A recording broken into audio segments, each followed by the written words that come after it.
Hello and welcome to the Friday Night Social on Politics Social. I'm joined by Mike Dix of Trumpton fame. How you doing, Mike? Good evening, Graham. How are you? I'm Windy Miller, mate. I'm Hugh, What? Barney McGrew, Cuppa What? Dibble Drunk? Grub. Drunk and bit- standing a under a bit. windmill. I've been outside today doing work. Is it finally hot in the north? Not in my house, but if you go into the garden and the sun, you're not in the shade, then yeah, it was warm enough today to actually take my hoodie off. There are people walking around naked in Brighton at the moment. Are there? Oh, I'm missing Brighton. Well, I should be down in Brighton. Maybe I'm being a bit prudy, but I don't think you could describe them entirely as a bikini or a pair of shorts.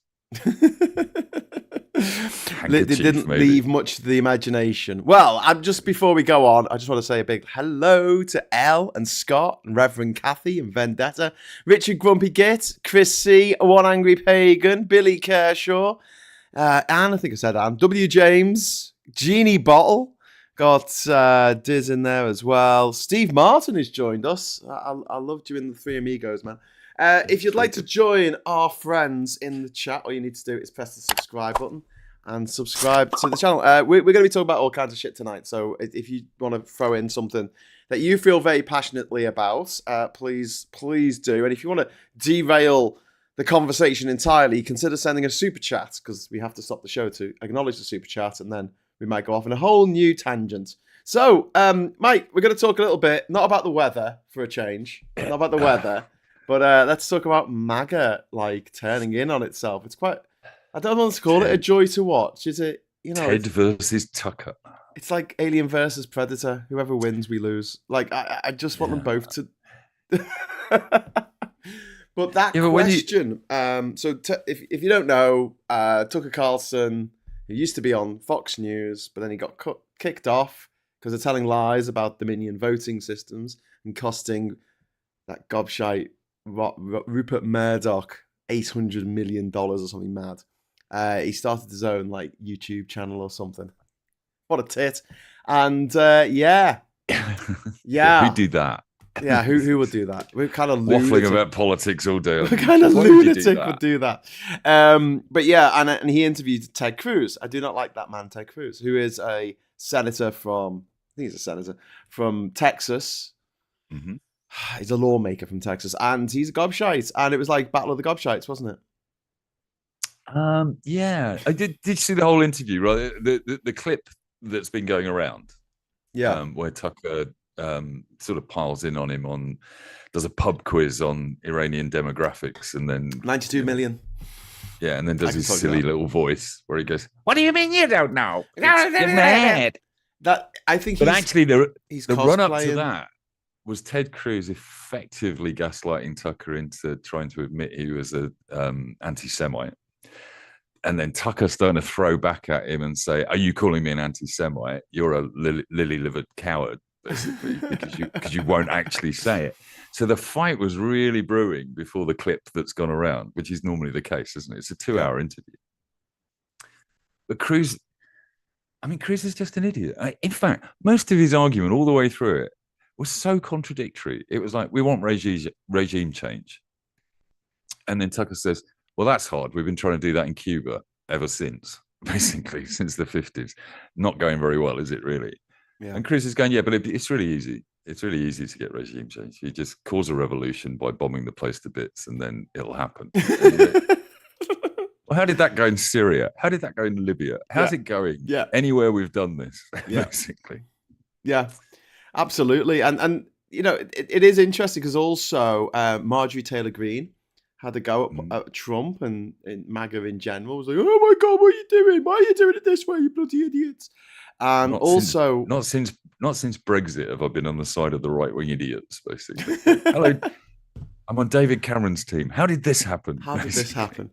And who else? That horrible Steve Bannon creep. He was also complaining about Trump, and Trump did his whole thing of saying, "I'll make a decision in 2 weeks." And there's a mega cut that I think CNN or someone put together. Yeah. And it was all the times. And honestly, it was about 15 times. You think it's going to end. You think the clips are going to end. But no, they keep going.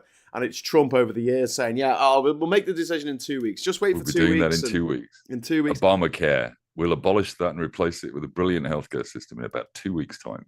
If only Americans had a word for 2 weeks. They don't.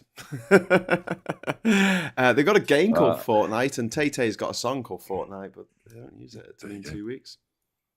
Need something else there. Silly Americans. Silly Americans. So what's people saying in the chat? Ted Cruz is the definition of spineless.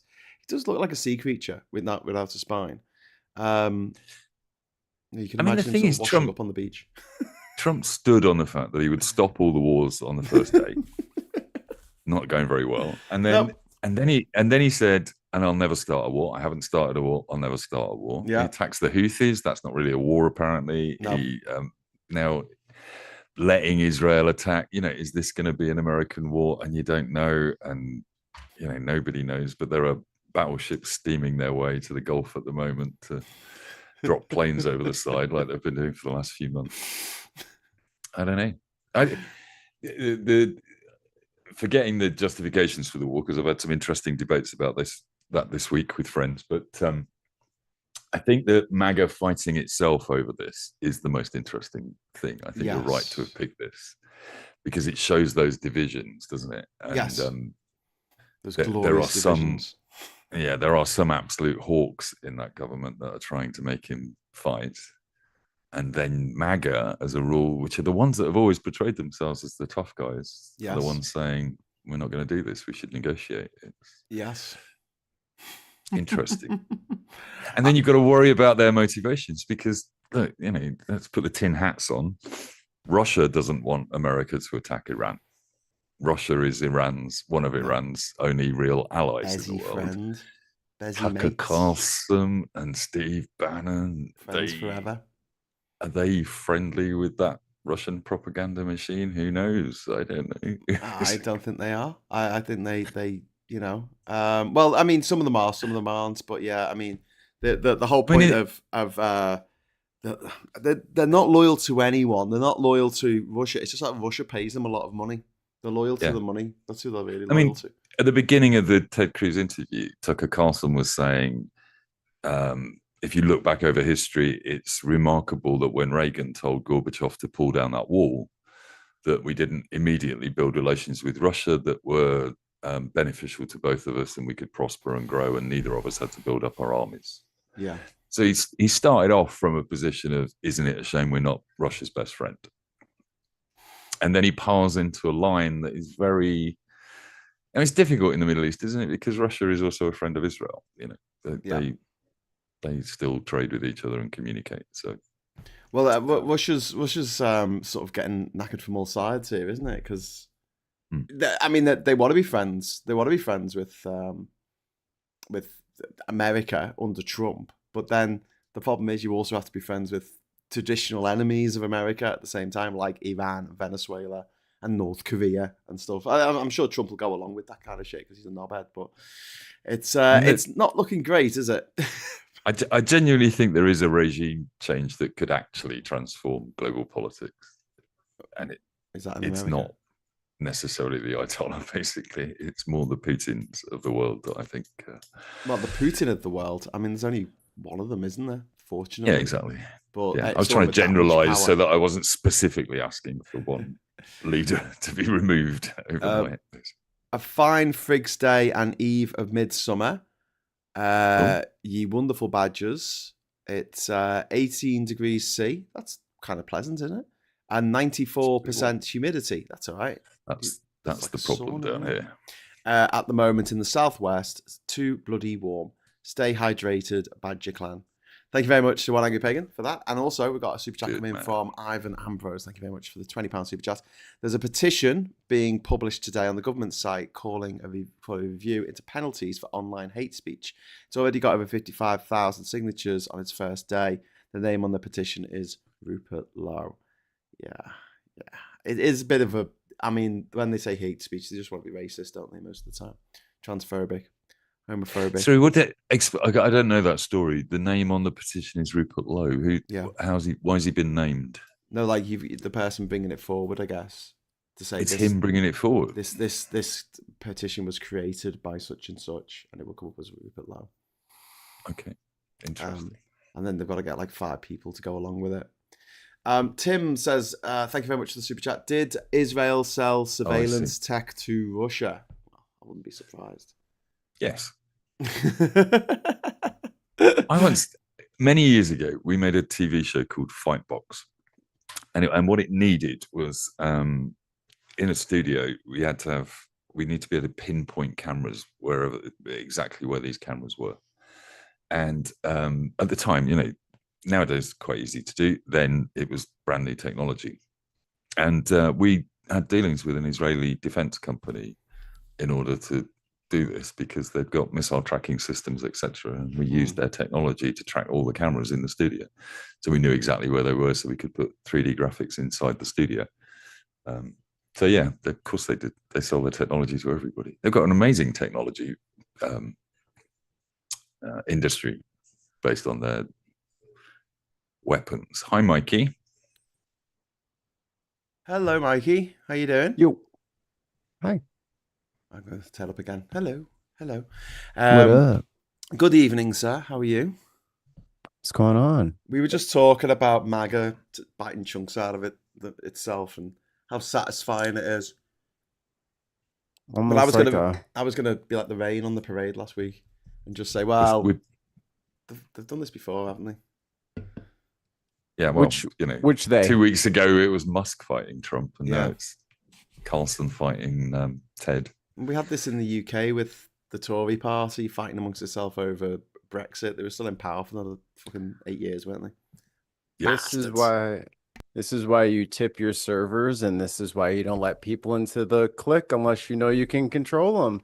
Oh no, all of these scorned ex-MAGAites who are trying to get themselves back in are now competing to see who can get back up to the nipple the soonest. Oh no. Oh, the little crusty orange nipple. Oh, Mikey, please, I'm drinking here, mate. Oh. Maybe he's probably got 3 though, hasn't he? Oh God, stop it. Stop it, both of you. I'll chuck you off and I'll do a bloody Friday night antisocial. Yeah, I'm just saying, it's a teat situation where there's just there's like 2 rows. I don't know what they're saying. I'm just right down his long belly. Big orange baboony breasts. It's like a hobnob but covered in chocolate. I'm just going to eat it. Hello, Grab. Hello. I don't know what We've stopped now. I'm taking it out of my It's ear. okay. I have no idea. I wonder what kind of milk Graham's got in his tea there. Maybe it's Trump milk. It's probably like a light orange, almost like a dreamsicle, but horrid, Hey, Graham, we're not talking about it anymore. It's fine. Good. Okay, so, I'm trying to, it's enjoyable to watch, but I try not to get my hopes up too much because... That's what we should call them, Mike. Little sucklings. Oh, for God's sake. Nestle up to the teat of power.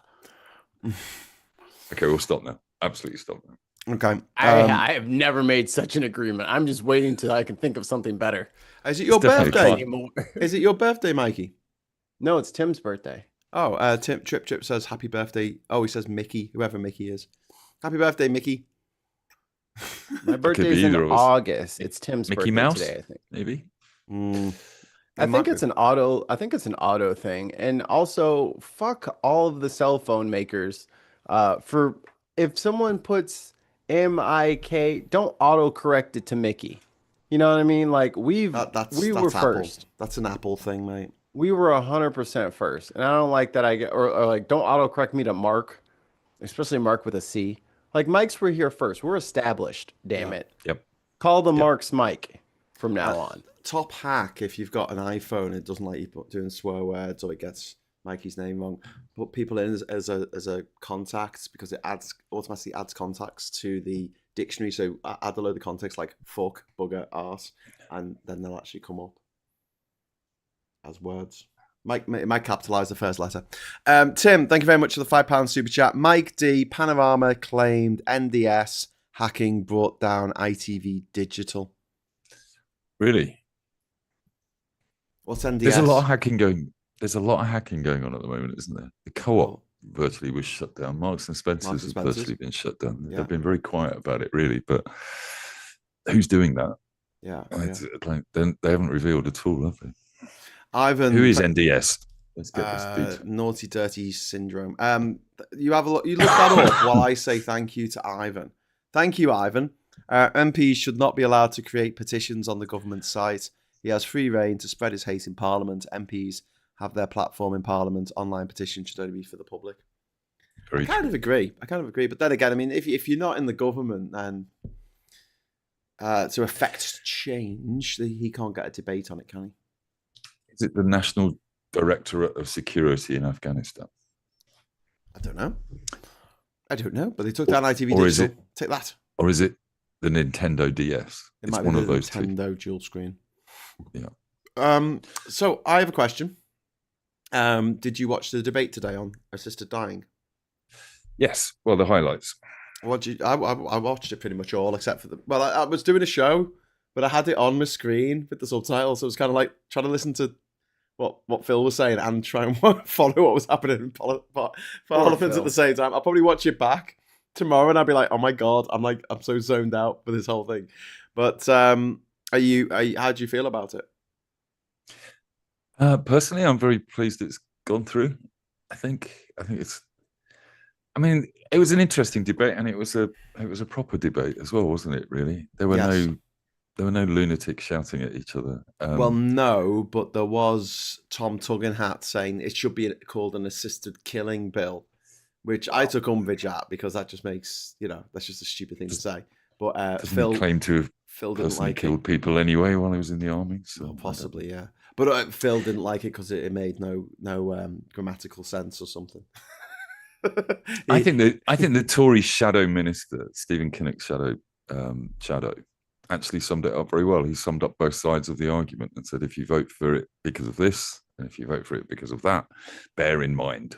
And I thought that was important. It's got to be a law that's like a lot of the people in the debate said, just by being there, that it's going to go wrong in places, and we need to be able to learn quickly and modify. Basically, it's definitely at risk of being either corrupted or just go wrong, or we get it wrong. But I thought the most compelling argument really was that it is perfectly okay for somebody who's very ill to not feed themselves, to refuse to eat. Well, that's a horrible to refuse to have CPR. Yeah, and they're all pretty horrible ways to go. But that's not regarded as an illegal act or a suicide or a murder. And anyone, assisting in that situation, caring for that person, is not regarded as somebody that's a murderer. And yet it is illegal to do it properly medically and that be assessed. And those people that do decide to starve themselves, they don't have to, they don't have to justify it to anybody, including their doctors or lawyers or anyone else. Yeah. So it feels to me, listen, as somebody that's gone through some pretty serious chronic pain in the last 5 months, and I have a friend coming tomorrow whose cancer is in the same place, and he was not caught as early as me, and he's really struggling at the moment. Sorry, man. I can genuinely say, listen, I'm feeling a lot better at the moment.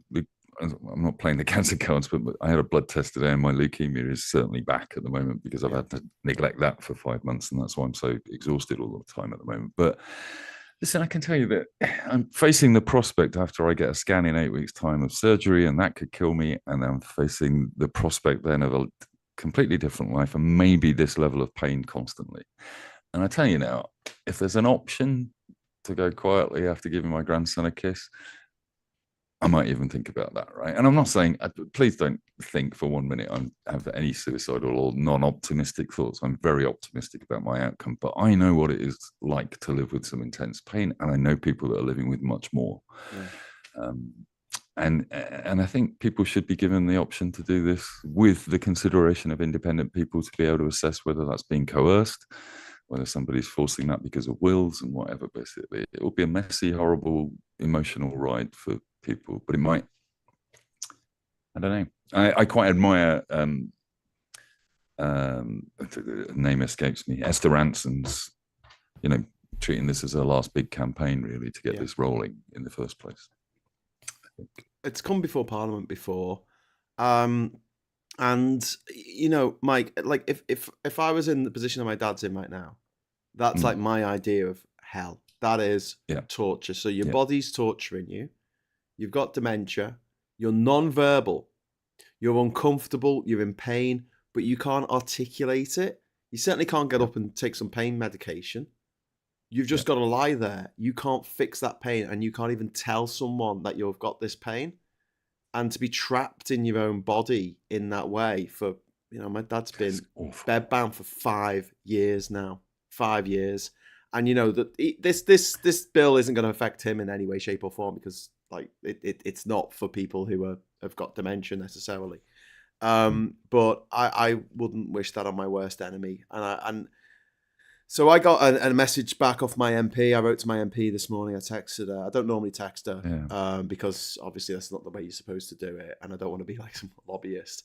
But I knew that she voted against this bill in the second reading back last year, and so I wrote to her saying, "Please, will you vote for it this time?" And she wrote back after the vote saying, "I didn't vote for it," and she gave reasons. And she said, "It's not necessarily because I disagree with the concept of euthanasia of assisted dying. It's just this vote was not on the principle of assisted dying. It was on the bill laid before us, which I felt was flawed and unworkable and lacked safeguards for the most vulnerable." Now, I feel the other way. I feel like that actually gives safeguards to people that weren't there before. And the big one that this will give them is coercion becomes against the law. So at the moment, the situation is if you coerce someone to go to Dignitas and go, in Switzerland, then that's not against the law, even if it turns out afterwards they didn't really want to go. Yeah. So this will actually make it. So I mean, I can see there were good arguments made on both sides. And listen, when I didn't want to bring up your father. Actually, I thought you should, and thank you for doing so. My father died in agony, and he died when all the family were there.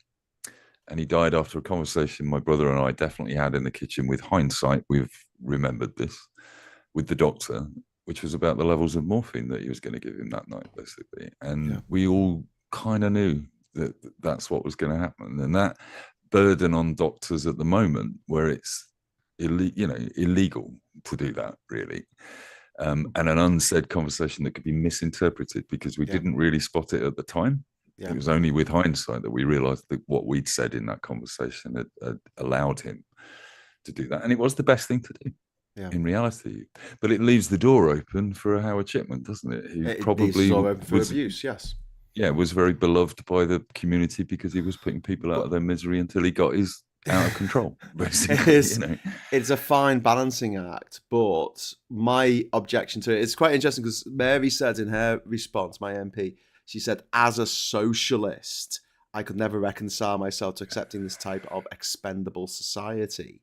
Whereas I think as a socialist that I don't like the idea that if you've got a bit of wodge, you can go to Switzerland and, die surrounded by your family and holding your hand and everything, go quietly in your sleep. Whereas if you're in the UK and you don't have that kind of money, you have to suffer, in the last few weeks of your life in a lot of pain, and you can't have the family around you. It's a bit too random, and there's a lot less dignity about it. So that's how I feel. I mean, but I can see the other argument. Do you know what I mean? This isn't like Brexit where I'm like, you guys are mad. I can see why people are reticent about it. Absolutely, yeah. And I think as long as there's a legal structure for us to test it, I think it's going to be very difficult for the first person to pass that test. Yes. Whoever does that, high.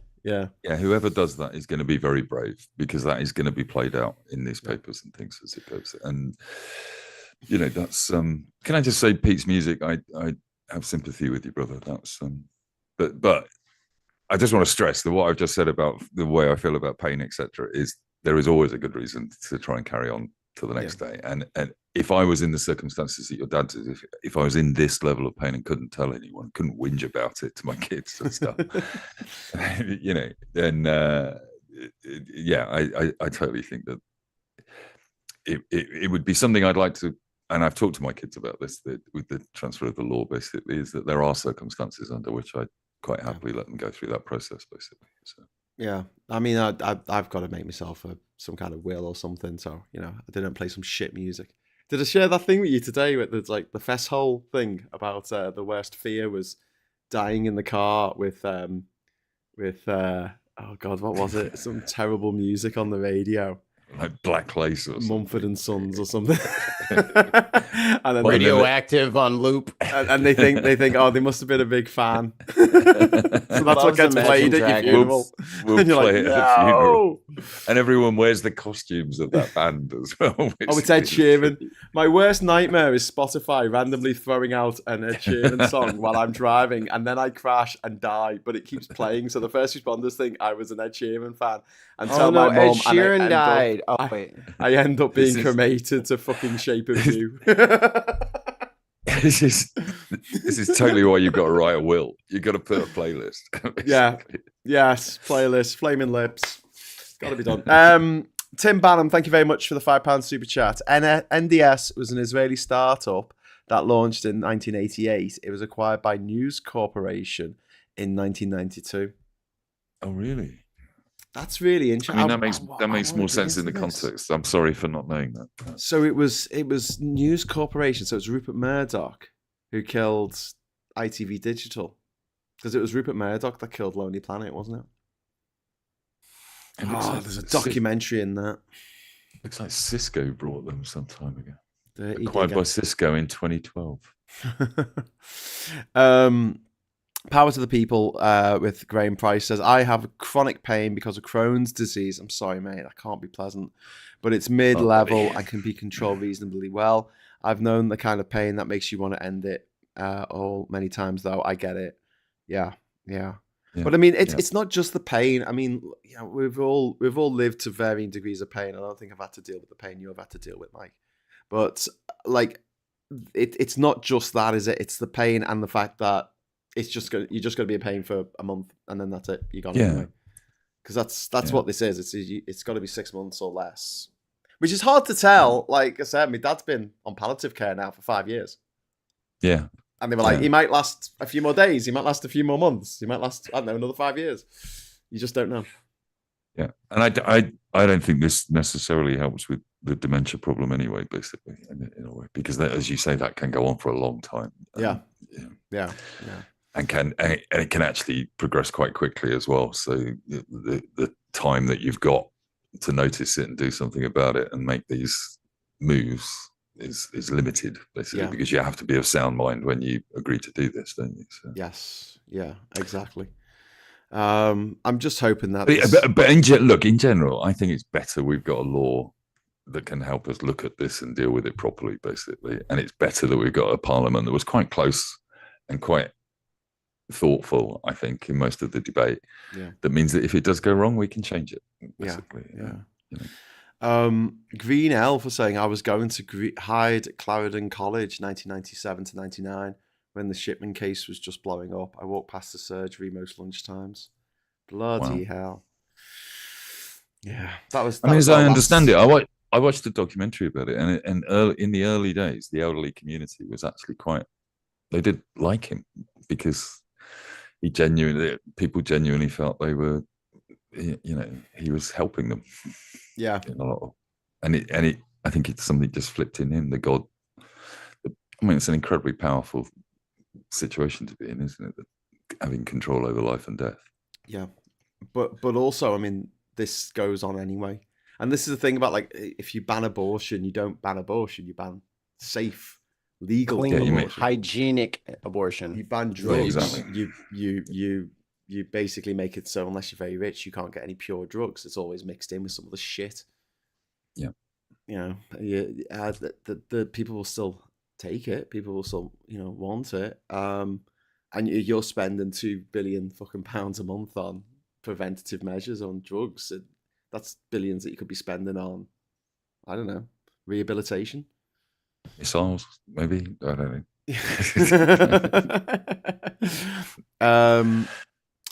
Seems crazy, doesn't it? When you just think of the logic of it, the missiles that are being fired backwards and forwards at the moment. Hang on, I thought you didn't want to talk about Israel tonight, Mike. I'm generalizing about the cost of missiles, right? They cost about $4 million each, most of those basic missiles, the less guided ones, right? And the ones that are being fired to stop the other missiles cost about $8 million each, basically. Yeah. All that money just going up in smoke over some religious fucking war somewhere, basically. And here we are saying, is it right for us to kill somebody with dementia? Yeah. Seems a bit forest for the trees, am I right? Yeah. The people under those missiles don't have much choice in who they're holding hands with at the last moment, do they? Yeah. We've got some super chats come in. Thank you very much to One Angry Pagan for the £10 super chat. Once you can conceive that our ability to be conscious of our own evolution is pretty unique, the possibilities become both scary and amazing. That we can choose to decide when to end is a gift. Yeah, don't argue with that. Thank you very much for the super chat.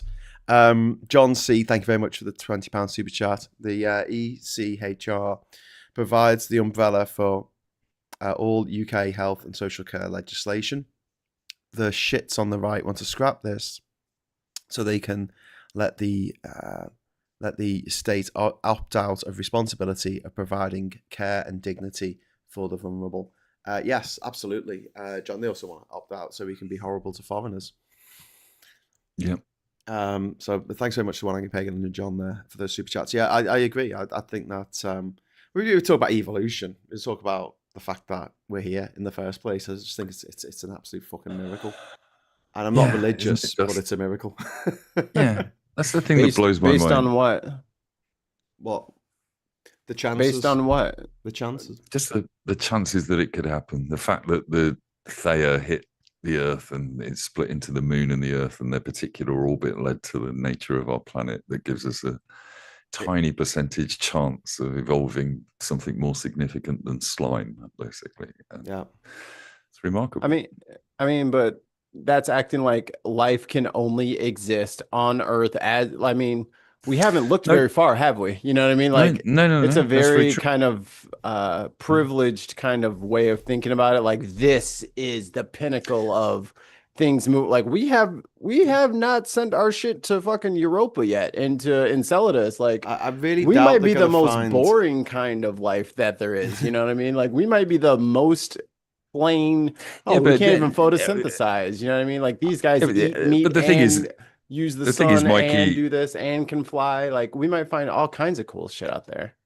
We might discover incredibly cool whale type creatures and we'll cut them up and turn them into candles like we did on this world, basically. So, I'm not saying we're the pinnacle at all. What I'm saying is Brian Cox has this lovely thing that he says that we haven't found life yet, so we might be the only life as far as we know. And wouldn't it actually be remarkable if we were the bit of the universe that could look at itself and understand itself? Just the one little bit of stardust that can look at itself and understand itself. They reckon life is prevalent everywhere. There is more than likely slime on almost every planet that could host slime, basically. Yeah. Like Fox News. Yeah.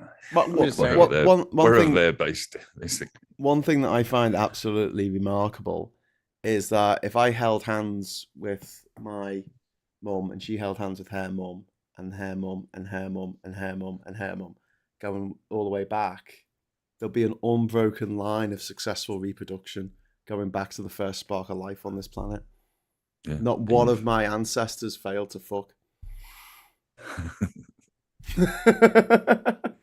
But maybe some of their brothers and sisters failed. Maybe some of their brothers and sisters, but that's not my problem.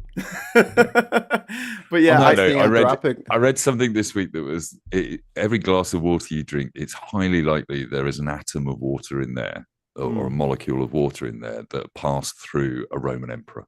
Yes. Or a T-Rex. Yeah. Yeah. Kind of like that. Or a trilobite.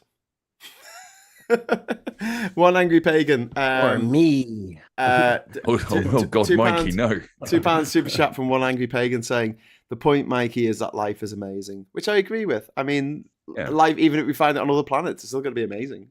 A diamond's still a diamond. Doesn't mean I have to. There's loads of them. They're still nice. Turns out there are whole planets that are probably diamonds. In fact, the centre of Jupiter might be a diamond. The centre of Jupiter, yeah. It was in 2010, A Space Odyssey. What would De Beers do if they discovered that, or an asteroid that's entirely made out of diamond, and they try and control that market? I don't think that. Then diamonds become useless and worthless. Well, they already are. There's an abundance of diamonds. The only reason why they're worth so much is because De Beers keep them all in a vault in Switzerland or something, don't they? Yeah. We got a Scott. How you doing, Scott? Hi, Scott. sorry, it's taking me half an hour just to get online. My computer is so shockingly bad today, Oh no, sorry. well, don't worry about it.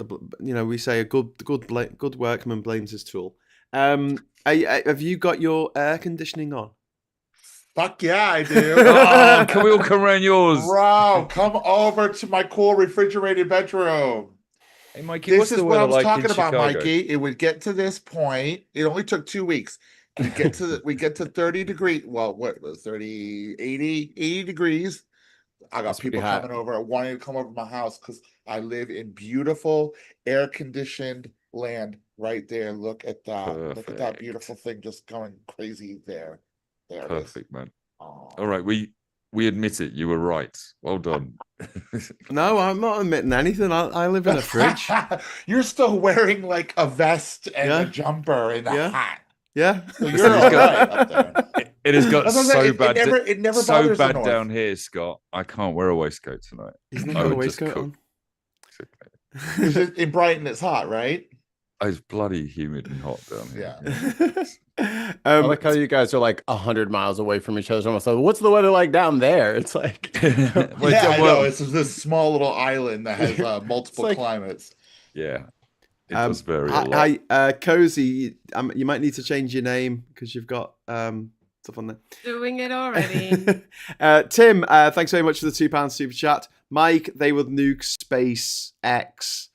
I don't know if he's talking about nuking Oh, space. it's probably blow up this week. Didn't, like, Another one blew up. It was Like, $100 literally million blew up. of shit just Yeah. fucking blew up. There was some like live stream going on. It was some like, nerds going, this rocket's just sitting there on the launch. Holy fuck, it just blew up, man. Oh my God. It was really funny. they were doing a pressure test, and it blew up from the nose cone.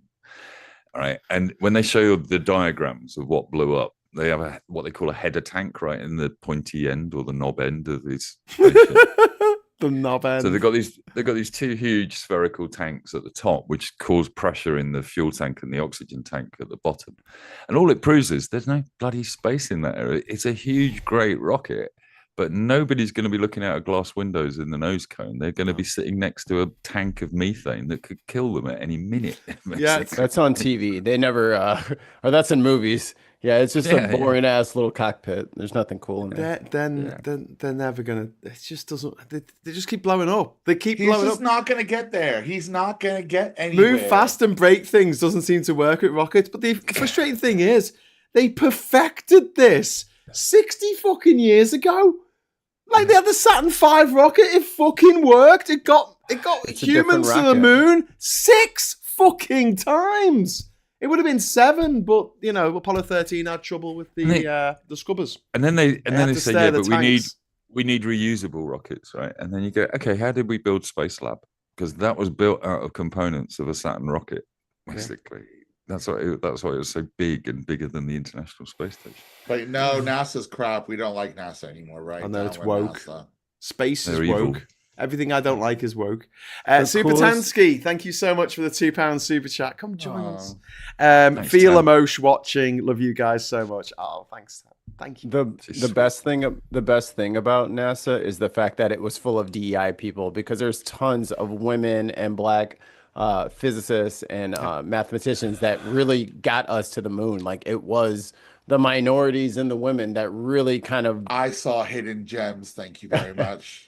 Hidden Figures, not Hidden Gems. Hidden Figures. Figures. Whatever. Hidden Gems is a different movie. That's It is the De Beers story. Hidden Figures. I saw that. I watched that movie. Yeah, Very good. it was good. Remarkable. But yeah, so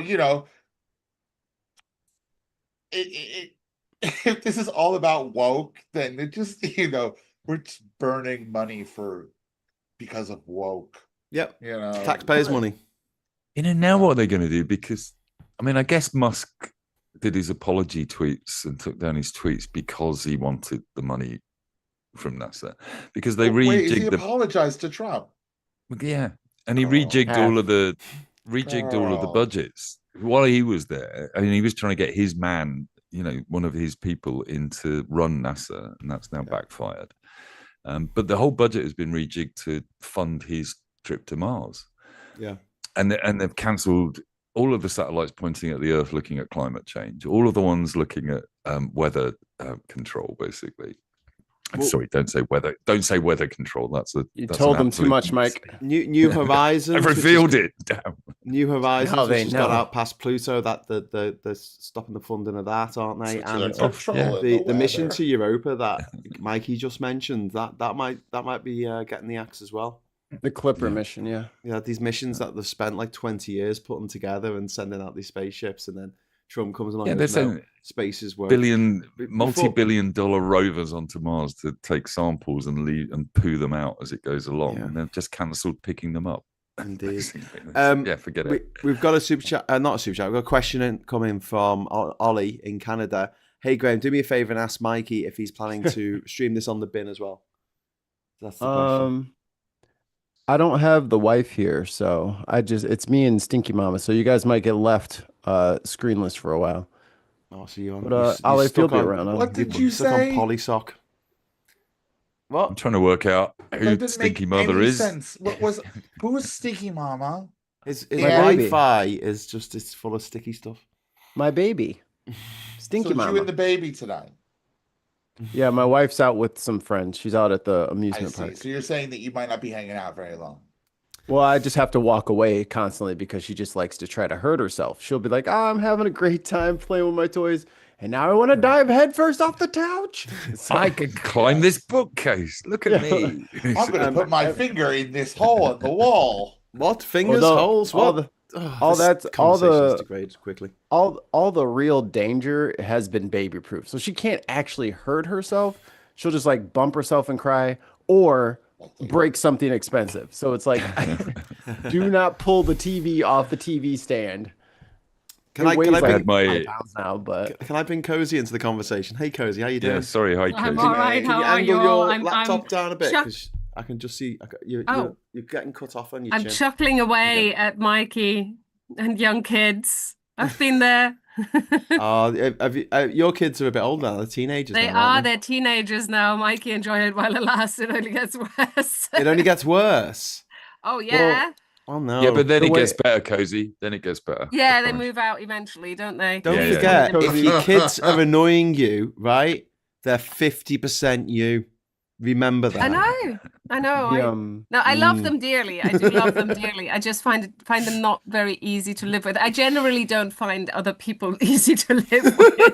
Much better. At least they're not other people's kids, because that would be even more irritating. It'd be awful. It'd be worse. Cozy, were you watching the debates this week? There was the abortion amendment that was put onto the criminal. I didn't, to be honest. I'm not engaged with it at all. I've just sort of, I'm meaning to read up on the things that Supatansky shared, because I kind of trust her to send sensible stuff. She does send sensible stuff. But yeah, so on Tuesday there was the crime bill that was going through, and up to this point, having an abortion has been technically a crime in this country. Yeah. I always thought that was only enforced in Northern Ireland, or only still in Northern Ireland. No, Northern Ireland, they've actually got better laws now than us, because in Northern Ireland it's now like a positive right. It's a human right. Whereas in the UK, we've amended this crime act to say, this crime bill to say, right, the woman having the abortion, that's not illegal anymore. That's decriminalized. But it's not a right. It's a far cry still from a right. Exactly. But I mean, there are different. The thing is, there are different. If a doctor or a third party gives them medication or procedure, they can still be done. I know, but there are exclusions to that, though, aren't there? Yeah. Based on medical need, and depending on how far along this is where it's not a black and white issue. It's something where you have to differentiate and you have to act with sensitivity. Yeah. in everybody's interests. Well, we were just talking before you came on about the today the Kim Leadbeater's private members bill for euthanasia. Well, sorry, I shouldn't call it euthanasia. Assisted dying. You definitely shouldn't call it assisted dying. Assisted dying. Assisted dying went through on the third reading, so it's over now into the House of Lords. But I thought the interesting thing between the both of them, that those two things that happened this week, is this idea of coercion. Is this idea of someone being forced into having an abortion or forced into a situation where they feel like they have to end their own life because... But coercion is a crime in and of itself. But it's not. This is the thing. This is today in the context of convincing someone to end their own life. Control is a part of domestic abuse. Yes. So, if there is coercion, and if it can be proven, blah, blah, blah, blah. But that in itself is an existing crime. Yeah. So we have some protections from that. And I agree with people who say that that's concerning. Fair enough. You should be concerned about the possibility that somebody who's ill but doesn't want to die is going to get persuaded, railroaded by somebody. Yeah. Just because it's possible. The thing is, there are also those who just want to be released from the suffering they're in. Yeah. And I'm sure we all know cases. I know I had one in the family where I don't know whether she would have gone for assisted dying if it had been available. But she did spend the last 10 years in her bed and was miserable and waiting to die. And if anything, it was her husband keeping her alive. Yeah. He couldn't cope with the thought of losing her. And when she did finally pass away after 30 years of illness, he was distraught. Did he? Is he still with us, Cozy? Or no, he's not with us anymore either. Yeah. So, but he lived a good few years after. Hang on, when did he pass away? He lived another. Oh gosh, more than 10 years. Wow. Okay. Yeah. I had a relative who the wife looked after the husband as he was in for 2 years in sort of chronic pain. It was the wife who had multiple sclerosis. Yeah. But when he died, she told me at his funeral that she'd also got cancer and she hadn't told anybody. And she died a month later. Wow. Yeah. That's really interesting. Married couples live longer. Because you get to a point hang on. Where you're like, fuck off, I'm not dying first. Men live longer if they're married. Women don't. Live shorter. Oh, wow. Absolutely. It really? Married women have a shorter life expectancy than unmarried women. That makes so much sense. I've always felt that men get the better deal out of marriage. Yeah. That's my line. I'm against gay marriage, but it's okay. I'm against all marriage. They make us sell the motorcycle. They make you sell the sports car. No more bungee jumping. No more skydiving. Yeah, you'll live longer. A boring, long life. No adventures because she hates on you every time you and the fellas. Hey, let's put a little extra gas on the fire there to see if it's funny. Barbecue. Yeah, I know how to light the barbecue. Flammable liquid lighter. Please never, ever, ever put petrol on an open flame. Don't ever do it. Don't ever do it. You will take your arm off.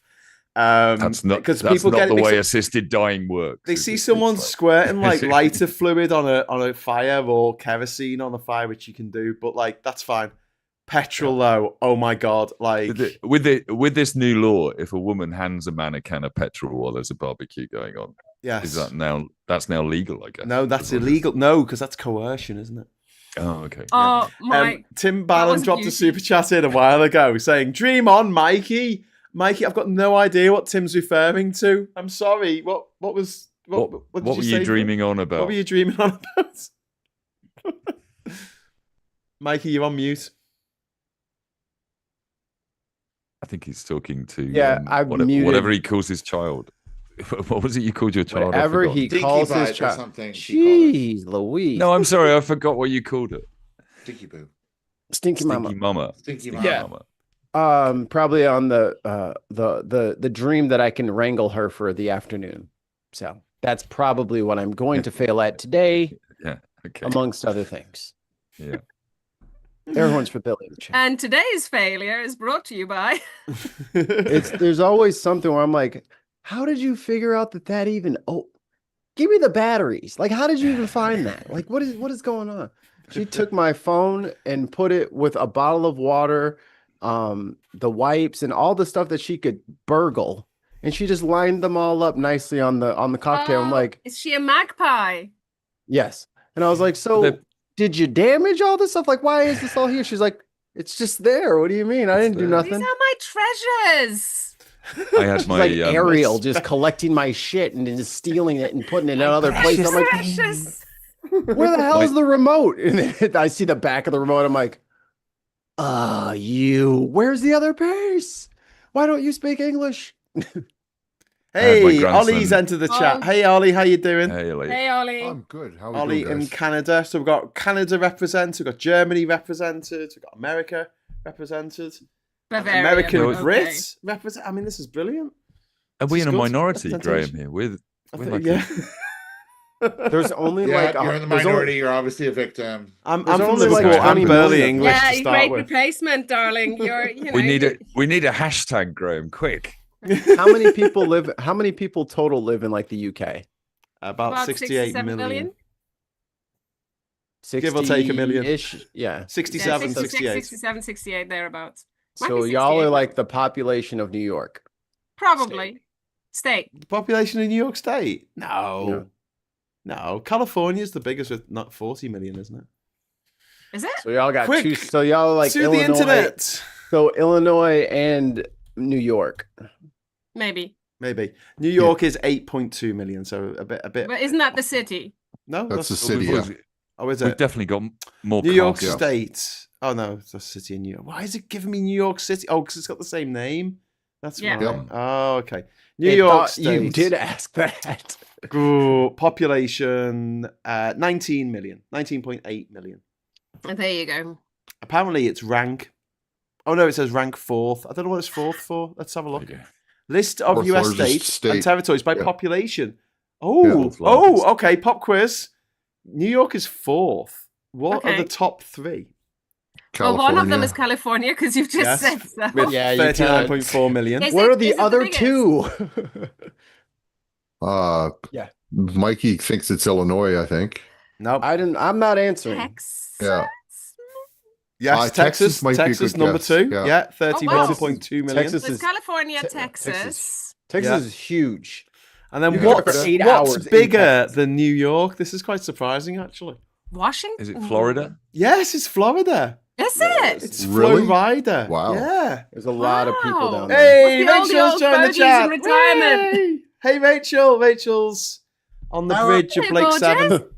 Billy guessed Hawaii. Billy, this is why we have to start charging Why? for guesses. That's Right, like guessing really? Prince Edward Island is the biggest Yeah. province in Canada. Go on. Rhode Island. They're just very tall apartments. Very So tall. now that Rachel's here, I want to talk about something that happened this week that's kind of relevant. Stephen Are we missing Fry. a state? Stephen Fry's woken up. What the fuck? Oh my god! What? Yeah, Stephen Fry's woken up and gone, oh, hang on, that J.K. Rowling, she's a What's knobhead. number 3? Hey, do When you did think that you watched happen? our? Do you think He you was watched all our LED without podcast the last key week? at one point.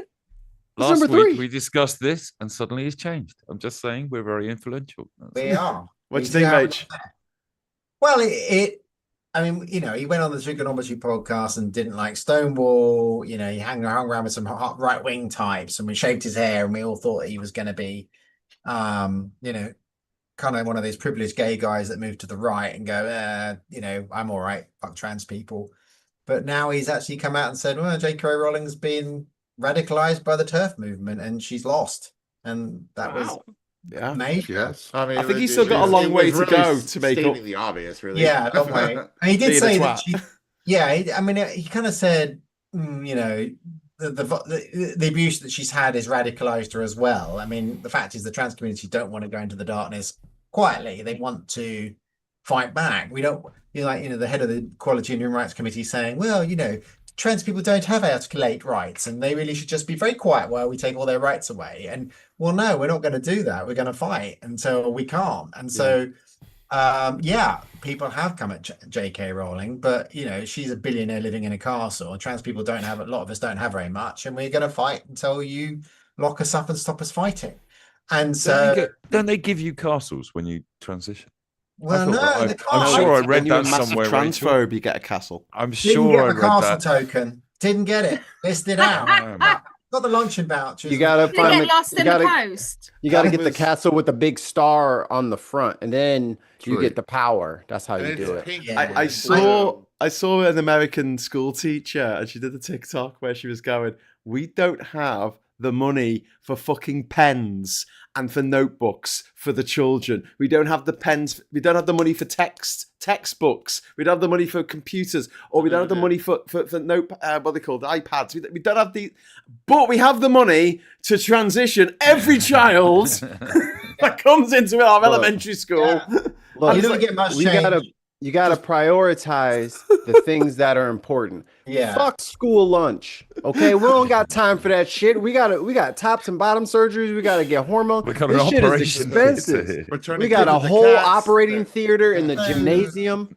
It is busy in here. We don't have time for learning. I was 11 days in hospital and 6 months off work when I went off to gender reassignment surgery. So you don't pop into school and they transy the kid and send them home the same day. You don't get gender reassignment surgery in a day. It took me 6 months of recovery pain and a lot of discomfort. So it doesn't happen in a day. So complete bollocks by the president of the United States. They got the new technology. They can do it overnight, they say. Well, I want that technology because I'll have a do-over. You just take one pill and do overnight. me again. Do it over without the pain, but more drugs. Yeah, well, it's all in all though. It has been quite a momentous week with the change in the law about abortion, and now this change in the law is going through about assisted dying. And also talking to my contacts in the Labour Party, I think their PIP fucking thing is. I think it's out of here. I don't think it's going to go through. I think there's at least 99 red balloons. Sorry, at Labour MPs. Red balloons. See what I did there? Who are going to vote against it. Yeah. If it goes through. So it won't go through because they're not going to put it up knowing that 99 of their own. Yeah, they're not going to put it up knowing it's going to lose. These are. Well, and also, if you just. Sorry, Mikey, but just ticking off the list of what Labour's done this week, the gangs inquiry and the change in the law as well to make sex with somebody under the age of 16 illegal. It's rape. It's regarded as rape from now on. There's three things that the Labour Party have actually done. They're making changes to the law about things that impact us socially. And then you look at, that's why I didn't really want to talk about the other stuff. Trump waffling on about bullshit all week, basically. It's like the Labour Party is actually one day, Monday we do this, Wednesday we've done this, and Friday we've done this, basically. That's a pretty busy week in government. Yeah, they're still rubbish on trans. I'm going to say that. It's still rubbish. Yeah. But they've done a lot of other good stuff. Yeah. But now Stephen Fry's on the team. Maybe they'll switch, basically, once they feel the popular shift. Well, I think that I honestly, you might think I'm being a bit naive here, but I still think that Stephen Fry's got a lot of penance to do for what he's been saying last few years, to say the least. But I do think it's a turning point. I really think it's a turning point because you're seeing a lot of people who have either shied away from the debate or, not gotten involved. James O'Brien defense, all things apart from the trans thing. I'm not going to talk about that. And they're actually talking about it now. And they're actually prepared to say they've gone too far. This isn't right.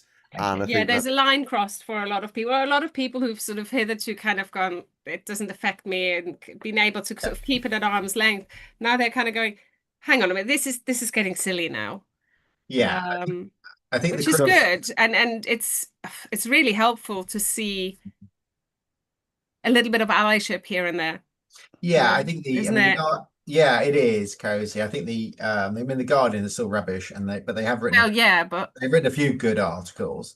I'm seeing a lot more commentators speak about it, which has been good. I've seen Baroness Faulkner had her ass handed to her on a plate from 7 of the 8 9 Women Inequalities Committee. There are a load of court cases going in. We've got the Good Law Project going in. A lot of trans people are raising cases.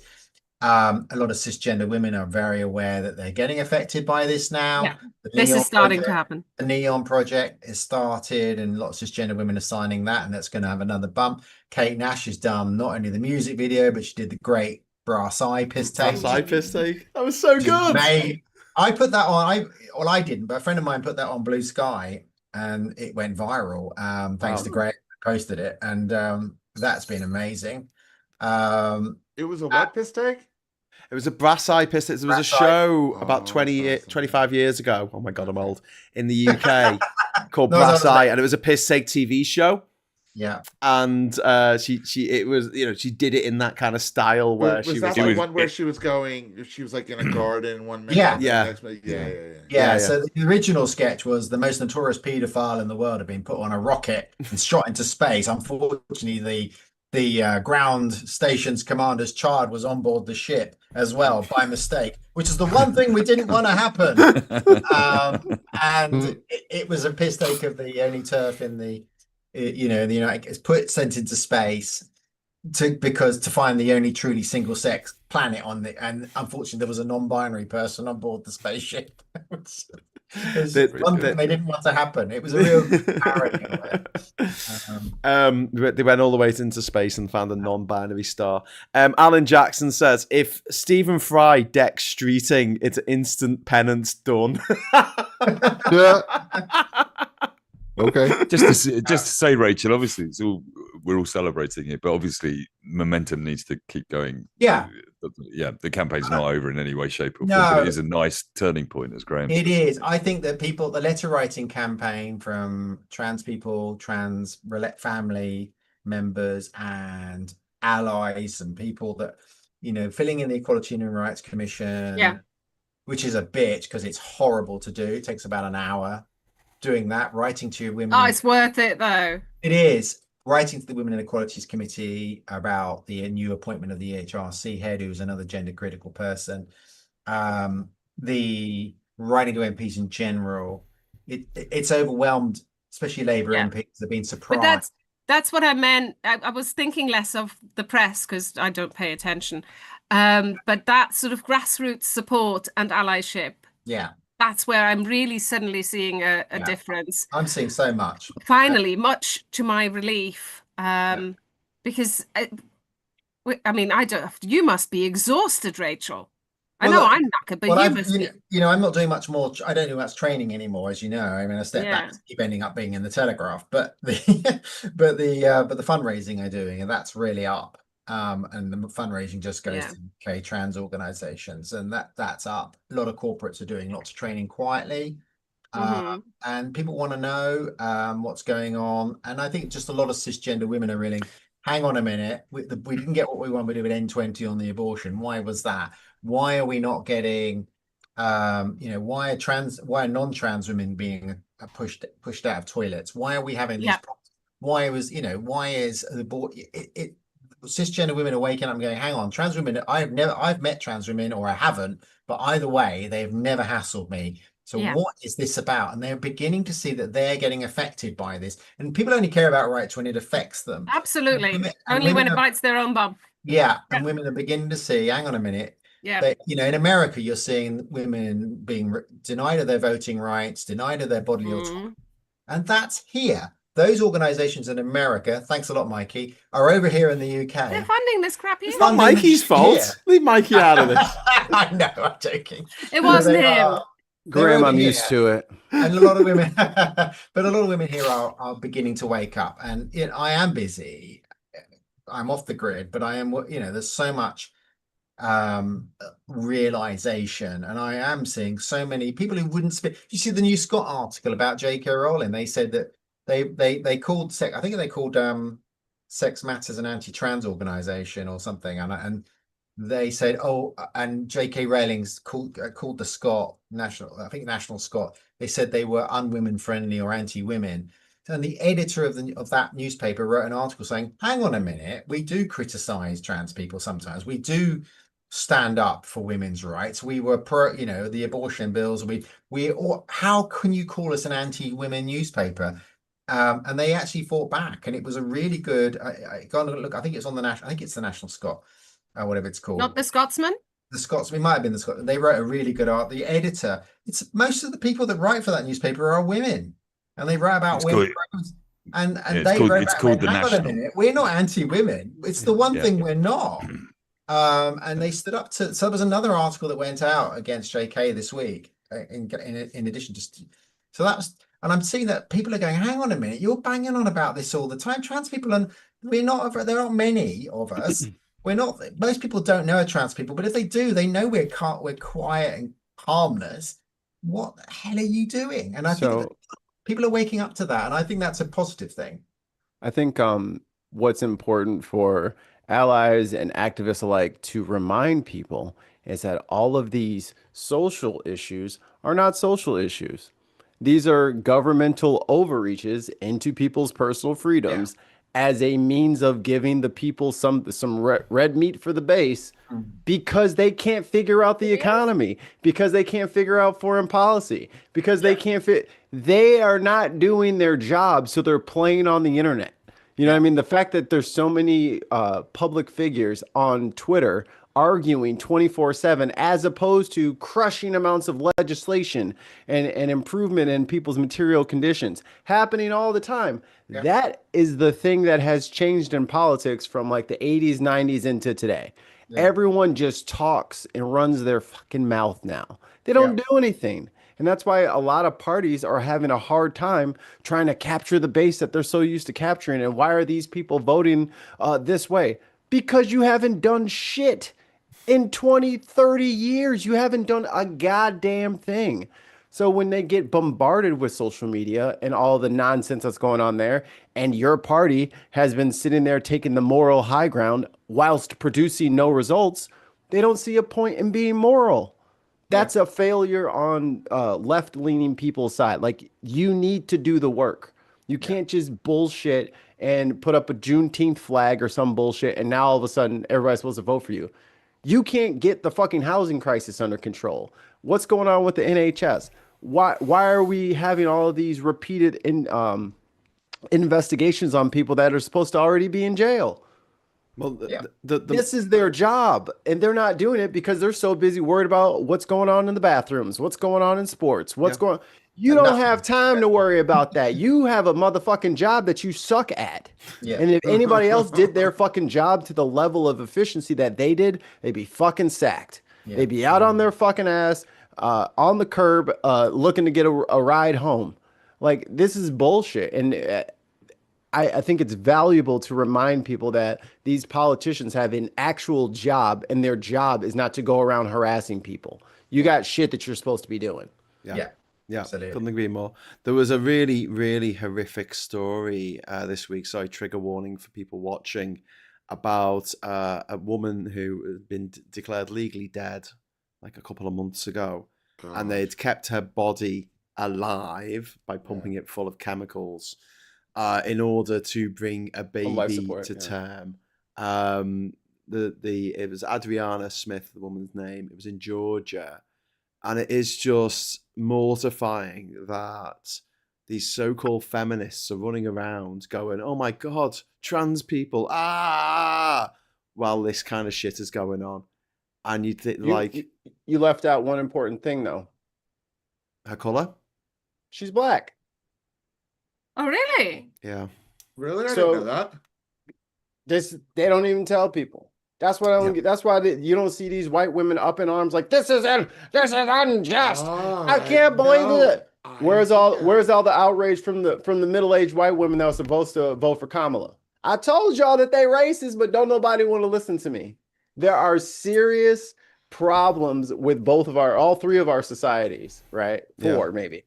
And the problem is people are still on some I'm gonna take care of me, fuck you shit. Okay, if that's the way it's going to be, now you see the aggressive eroding of people's rights because no one's standing up and doing anything. They didn't even give a shit about this lady until 10 weeks into this whole ordeal. And then it hits the news. Yeah. And also, Mikey, her family have been hit with the costs of all this, by the way. These do-gooders, not do-gooders, do-badders, who go out there and say, no, we've got to protect women's rights by taking the right to abortion away from them. They're not paying for it. They didn't set up a GoFundMe. No. £2 British pounds from Tim Ballum says, don't the family have to pay the bills?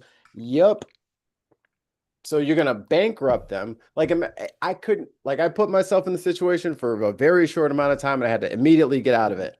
If my wife was in a car accident and she was pregnant and I had to go through what that family is going through, I don't know that this earth is safe. I would have been out in the backyard building the Death Star.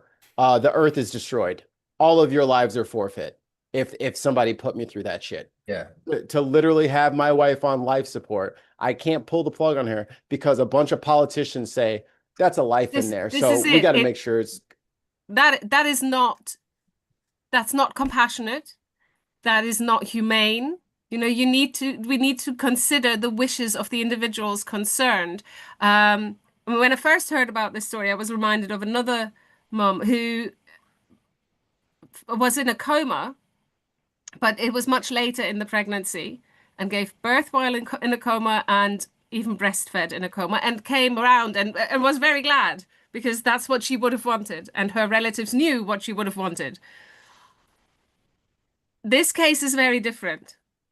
She was very early on in the pregnancy. I don't know if anybody knows what her wishes were, but the person most likely to know what her wishes were are her next of kin. Yeah, her family and didn't they should want be it. listened to. They didn't want it. They didn't want it. You know, and if they say pull the plug, then I don't see what right a court has passed. I mean, or at least before the child is viable, before, 25, 30 weeks. I mean, we're talking, this was really early on. Mikey, do you know how far along she was? Because from what I gather, it was really early on. I think it was 10 weeks. The kid 10 weeks. The kid was just born a couple, like 2 days ago, last night. Okay. A child can't be born if his mother's dead. I'm sorry. The 1 pound ripped out of the course. 1 pound. Okay, so it's 1 pound.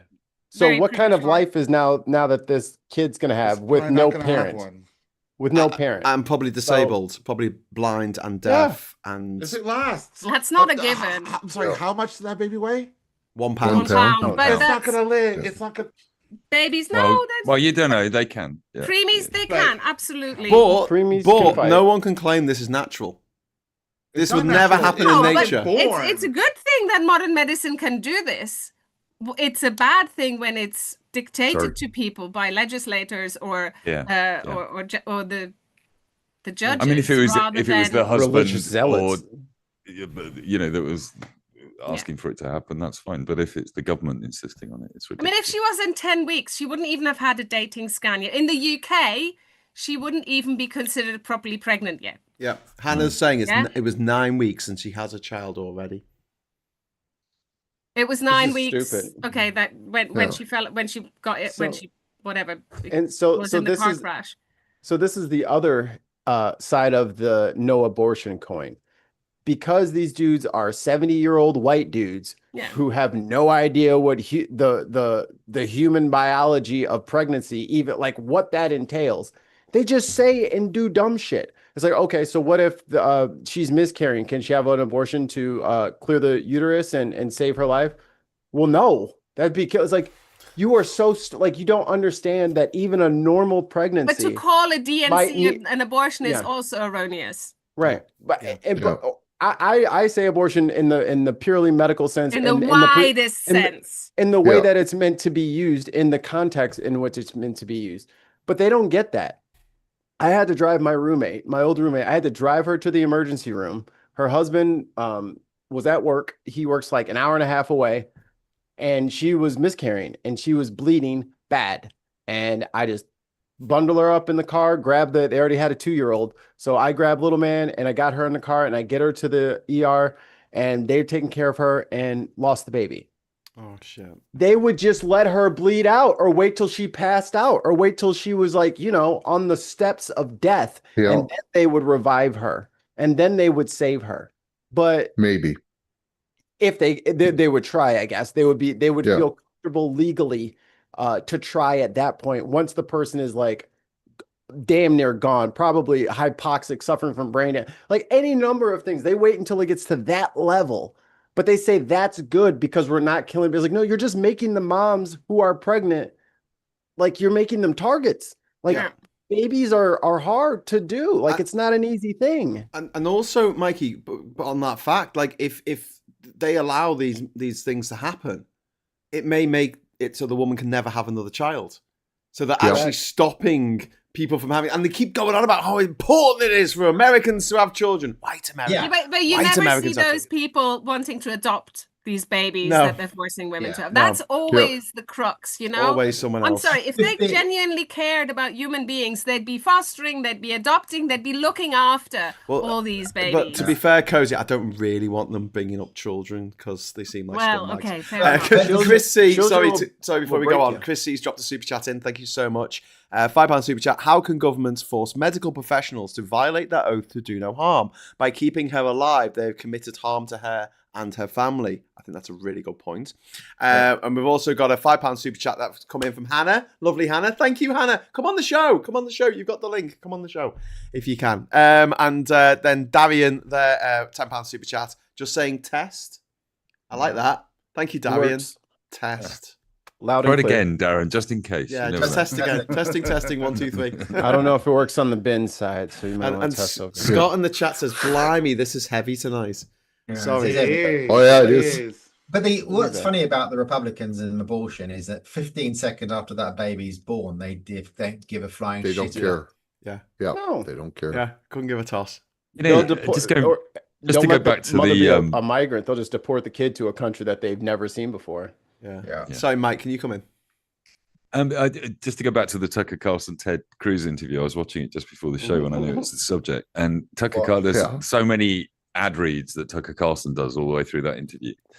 And they could not be more Republican ad reads, right? One of them was for a gun company, for a company that said, it's terrible that you could get arrested for defending yourself by shooting somebody with a pistol. So sign up for this service where we send you air-powered devices that will fire a projectile 60 meters and you can't get arrested for it, basically. I'm like, Jesus, what kind of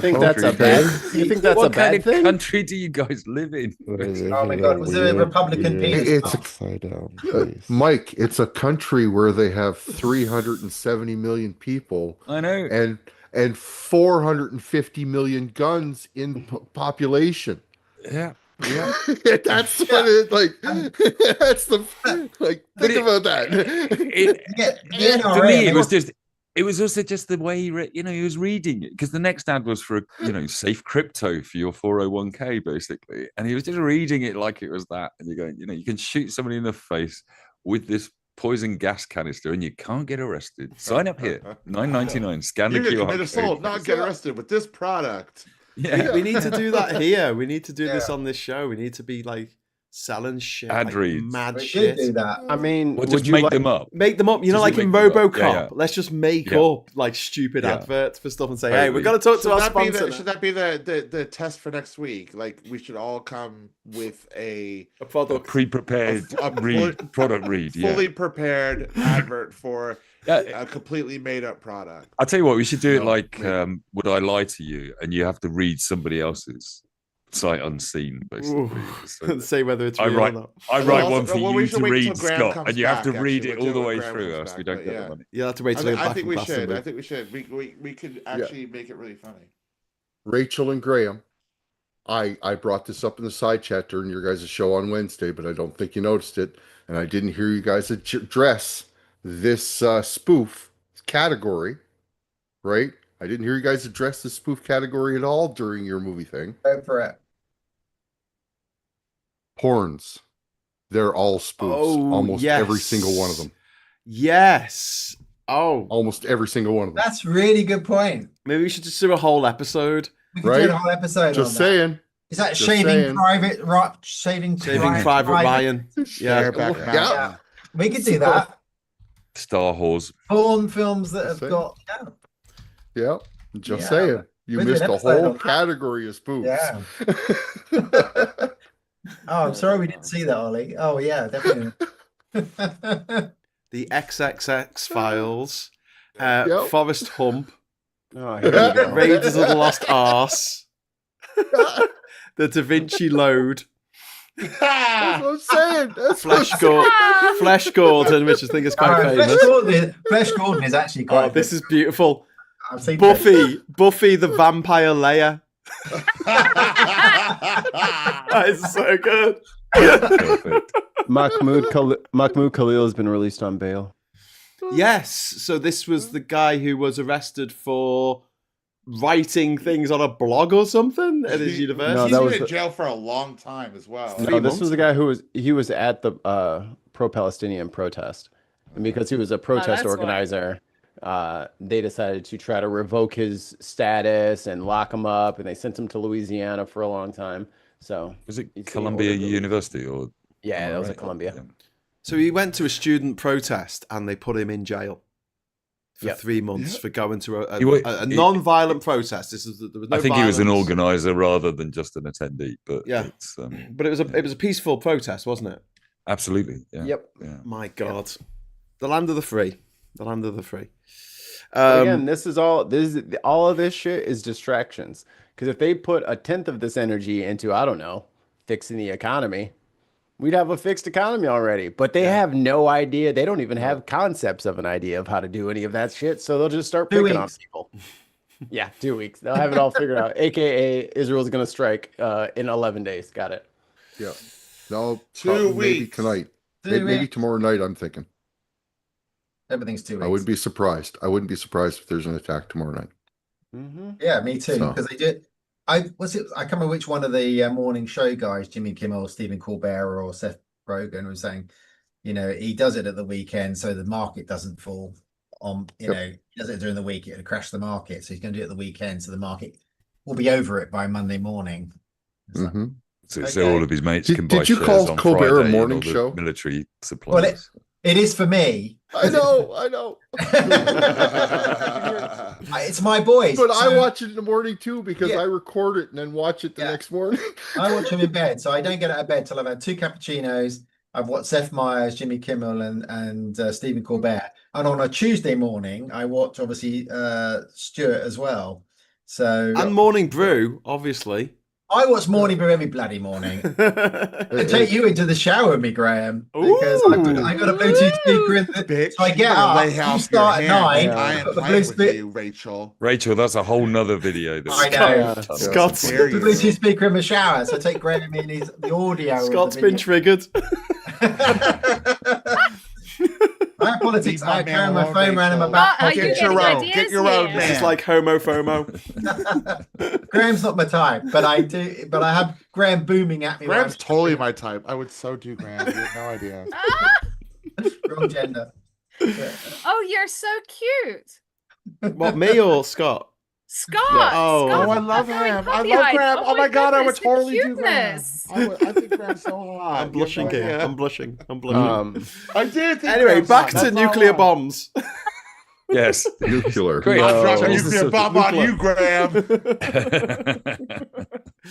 But yeah, I get where you're coming from, Scott. I auditioned Graham once upon a time as well. When I met him, I was like, "Oh my God, he really is hot." Like, can I just say that while I have a great deal of respect for Graham, I would not bang him. Oh, God damn it! I thought you were a friend. Anyway, too much respect. I'm for almost you, in Graham. that That's category. I don't. You're know not if I have really a that much friend respect unless for you him. objectify your friends. I feel.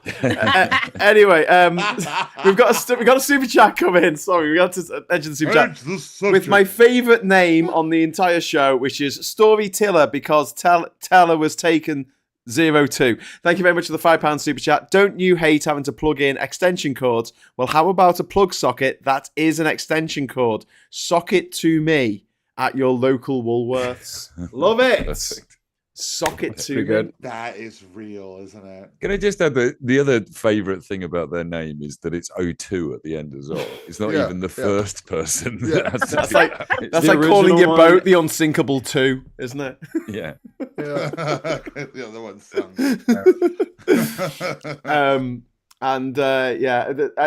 Samusa's trying to come up with porn names. Some other people are coming up with porn parody names.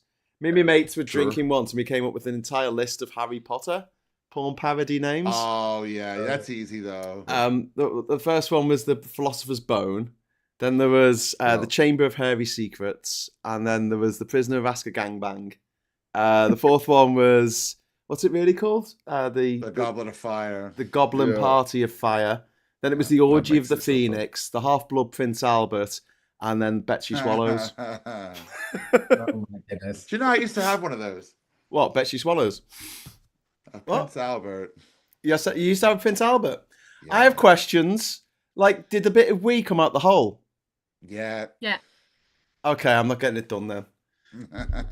we can have a discussion about it afterwards. Yeah, let's do that afterwards. Deal with maybe. That because it's maybe none of us give a fuck about Scott's penis while I'm trying to have a fucking politics show to people who don't know me.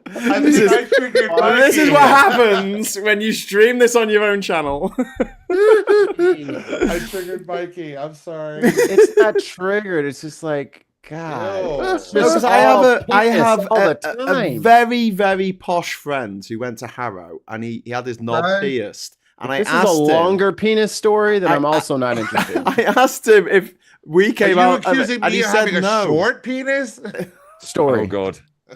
Here we go. I guess it might make a difference whether it's upwards or downwards.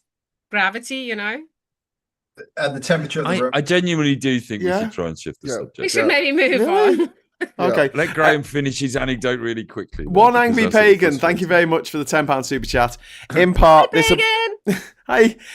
this abortion horror is a knee-jerk reaction to falling global birth rates, but really this is a power grab by the wealthy, misogynist elite and their attempted population control. Yeah, it's eugenics. It's racism. It's racism as well, as I've said to you before. Oh, yeah. The solution to dropping birth rates is migration. Yeah, there are enough people in the planet for sure. Everybody's complaining about too many people on the planet. You can't have it both ways. Yeah, exactly. But they don't want black people having black babies in the UK. They want white people doing that. So, is that why black women are 4 times more likely to die in childbirth in the UK? But if they wanted white women, they want any women to have babies, they would give them great maternity cover, definitely great employment prospects in the workplace, great medical care. But no, actually, just take away childcare. Take away their voting rights, take away their childcare, put them back in the homes and make them have children and take their rights away and go back to 1950. That's their strategy in the US and the UK. And it's not a strategy that women should do. You reckon the pill's got to get banned? Oh, no. Well, they'll do that here if we don't fight for it. We fight against it. Can we just refer to some of the titles that Hannah and Supertansky are throwing into the chat? Why aren't they on here? We need them on here. Come on. Come on, Tan. Come on, Hannah. Crocodile done me is Hannah's. What was that? Crocodile what? Done me. Crocodile done me. Sperms of endearment. I think Hannah is genuinely on fire at the moment. Oh my goodness. Foreskin hump we have as well. And Jeff True wants to know, Graham in the shower in the morning, wouldn't that be morning screw?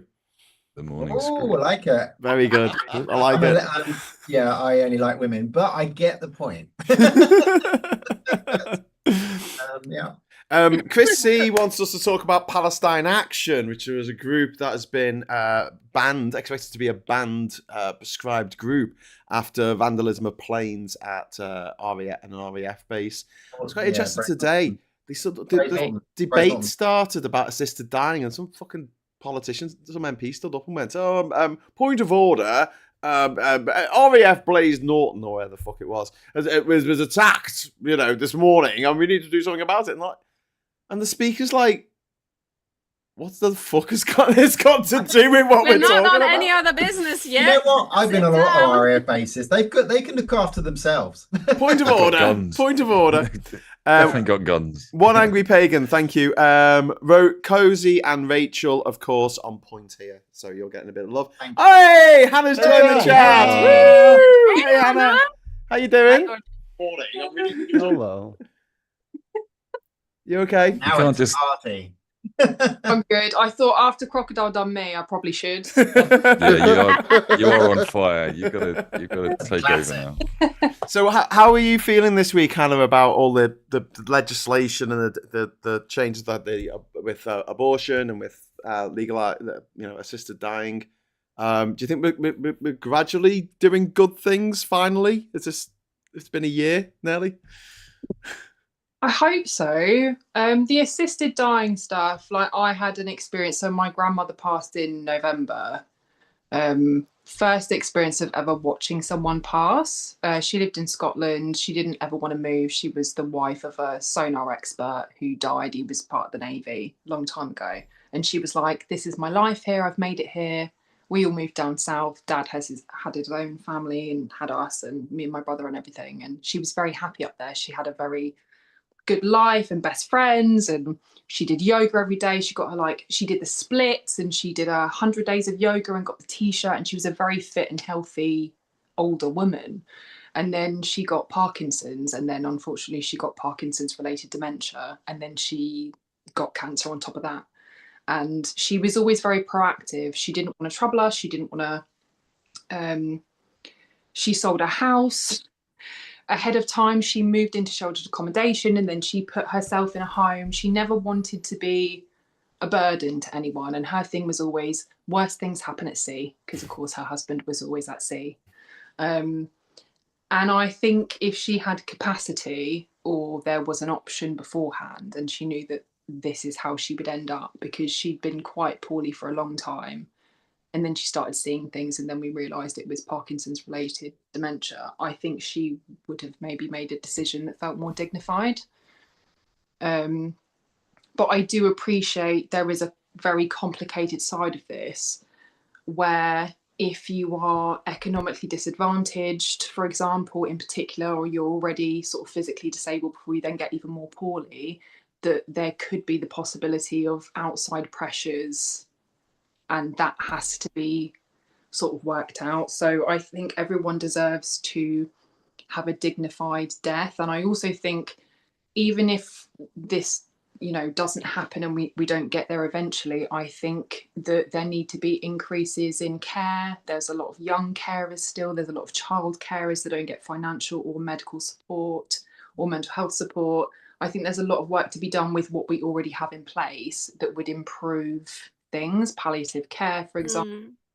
But I think it's a very complicated issue. But my feelings are, I feel like bodily autonomy is a big thing for me. And I feel like if you don't want to die a slow and painful death, or you have like a neurological degenerative disease, or you have something like Parkinson's, or you have something like dementia, obviously that's tricky because capacity comes into play there. But I feel like everyone deserves a dignified death, and to go in a way that they feel is peaceful for them. I think there's obviously complications around that. The abortion stuff, pleased.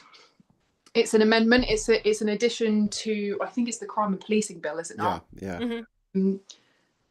I've seen an awful lot of misinformation today, though. At GB News, if you can call it fucking journalism, sorry. Yeah, you probably can't. No, exactly. I saw today said that we as a country had sleptwalked into being proud of killing babies. Oh my God. Did you read the document? Clearly not. Sorry, I'm so angry about this, because people that don't, like, we are very politically aware, like we want to be educated. I'm sure that we all read things that we disagree with, like we will watch GB News, we will read the Daily Fail, we will do all the things, even if it's to understand a different perspective, just to educate, even if it's only to sort of be able to formulate a better argument, or at least understand where the other side is coming from. My mind is always open to hearing other people's opinions and being given new facts, even though I feel like I come from a moral and ethical place, and I try to consider everything in the first place. I'm always open to new information. But if you're not that way inclined and you don't go and do further research, you don't read the documents, there's an awful lot of information that's out there now that's factually incorrect. And frankly, people like, journalistic media saying things like that is so, it's awful. Counterproductive. It's factually incorrect. And then people are going to read that, not do further research and go, oh, we can just kill baby nows. No one does that. No one goes. Doesn't work that way. No, exactly. So we still have things in place. These things haven't changed. 2 doctors have to sign off. You have to hit at least one of 7 categories. It has to be in a licensed premises or in a medical setting. All of those safeguarding things for people making the right decision are in place already. It's just that you are going to save people who go through a late-term miscarriage or a stillbirth. Will not be prosecuted or investigated. And there was this awful case of a 15-year-old, so she's a minor in her GCSE year, who was investigated for over a year because she had a stillbirth at 28 weeks. Oh my God. In her GCSE year, she had awful mental health problems, 28 weeks. You're not at that point. That wouldn't, even if she made a choice, which she clearly did not, that was a natural, awful, traumatic experience that happened to her. I think also she's been through enough trauma. Exactly. Like, what I think people also don't understand is having an abortion. When you say abortion, I think people think you take a couple of pills and that's it. After a certain gestation, you have to have your labour induced and you have to go through the labour and birth process and actually physically give birth to a baby. And 99% of cases, they also will not give you a C-section. So you have to go through a natural labour. You wouldn't want a C-section either. No, and also the reason that they don't want to do that is because you then have the scar. And obviously there can be complications because it's major abdominal surgery. So I think there's a lot of misinformation out there. It's made me very angry this week because a lot of the headlines are very like, it's giving America. It's giving... Yeah, very emotive, but no facts, no substance. My bad. That's us. My bad. It's not Mikey's fault. We don't mean you, Mikey. No, not at all. No, I gotta own it. When we do good shit, I'ma rub it in your face, but this is us. I mean, we colonize everything, so hands up. We're not, none of us are perfect. No. You know? That's why. There was another outrageous story this week that I want to bring up. So, Baroness Casey brought forward a report that she was commissioned to do last January by Keir Starmer to look into what had already been reported with child sex grooming gangs, rape grooming gangs, and report back whether more investigation was necessary, whether it needs to be done, because there'd been a 7-year inquiry. Information had been dumped on Kemi Badenoch's desk and she'd just thrown it in the fucking trash can or in a drawer somewhere. And so Baroness Casey looked at all this stuff and she came back and said, no, we do need to reopen this and do it properly because the Tories didn't do it properly. How did the Tories respond to this? Did they say, oh, sorry, we fucked up there. Yeah, we should have really done a proper investigation and actually, acted on the proposals and the suggestions made by that inquiry? No, they sent out an email to every single Conservative Party member with the words, we won, on it. That's what they sent out from Kemi Badenoch. We won.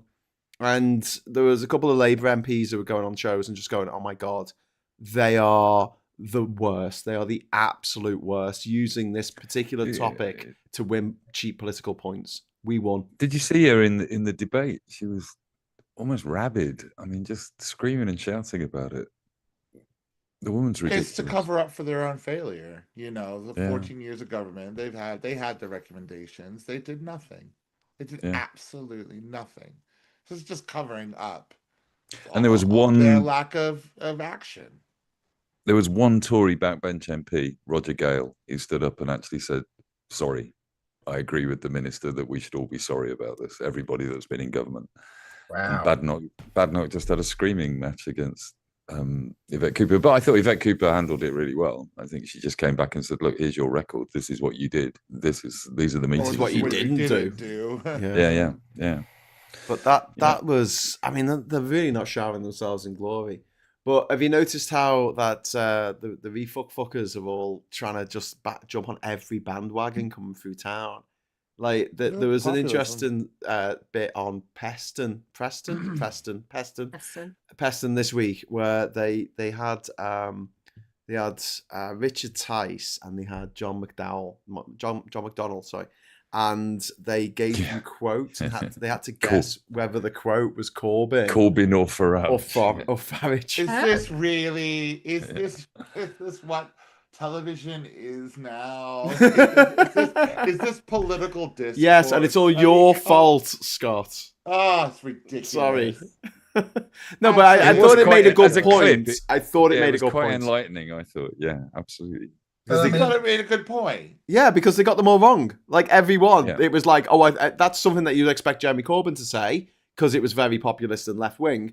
But it was actually Farage who said it. Because Farage knows that he'll never have to do any of the shit that he promises. No. It's like Trump and his fucking wall, you know? Not promise anything. Well, Trump and anything, you know, because... Why does no one take him to task about the fucking wall? Why does no one ever ask him about the bloody wall? They drives me mad. 2 weeks. His whole first term was all about a wall. They didn't build a wall. Oh, but didn't they build it and make the Mexicans pay for it? They're going to pay for it in 2 weeks. It's 2 weeks. 2 weeks. They wrote us a check. It's coming in 2 weeks. Why are you tripping? We're about to do it. It's happening. I come on the show for 5 minutes. It's going to be great. It's going to be fantastic. It'd be so great. So great. I know why it's 2 weeks. It's because how long is your stay on Mars? 2 weeks. Right? You know what? That's exactly what I thought. James O'Brien today did a whole monologue. Everything Trump ever says is followed by 2 weeks. And all I could think of was the woman in Total Recall going, 2 weeks. All we can hope is that his face will open up into sections just like the movie, and Ben Shapiro steps out and says, "Just kidding, normal. We can all go back to normal now. Everybody relax." I'm sorry. It's 2 weeks. I'm gonna say that about everything now. Anybody wants anything? Anybody asks me for anything? About 2 weeks. Concepts. Well, I have to say that is my standard answer. When somebody wants when they've got a commission and they say, "When will it be ready?" I go, about 2 weeks. 2 weeks. Yeah. When's dinner ready? 2 weeks. I can't think 2 weeks into the future, mate. That is like my exactly, ADHD doesn't allow that far in the future. If I get them to agree that it's in 2 weeks' time, I'm like, oh great, that's never going to happen. That's forever away. I feel like that's what he's doing every time. That's a kick into the long grass. I think if you have, it's him just going. What? You know what? We're going to talk about that later because I haven't figured that out yet. What if Trump's got ADHD? Did you? He's got dementia. Of course, he's got ADHD. I think it's dementia. I think it's dementia. He's got something. I would. He's not one of us. But he would have exactly. No, he's definitely neurospicy. He would have something. You don't cool ramble like that unless you are. He would have something cool that he was interested in or be good at. You know what I mean? He'd have one hobby, like whether it's trains, planes, boats, automobiles.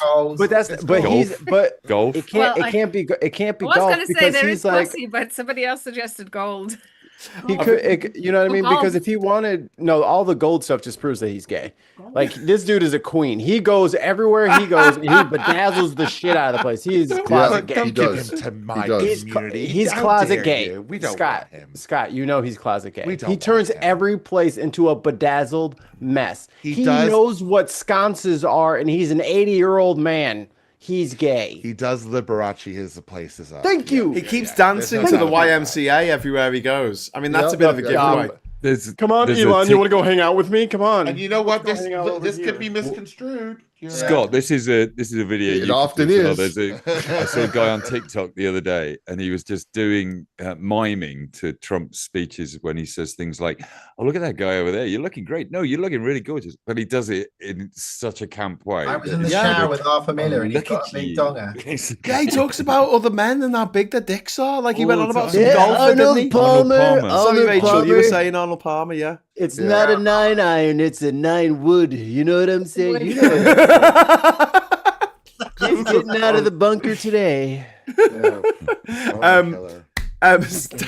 Dustar. I am traumatized. Thank you very much for the £10 super chat. I know we shouldn't, but does anyone else just want to slap Chris Philps silly? He's like a failed timeshare salesman.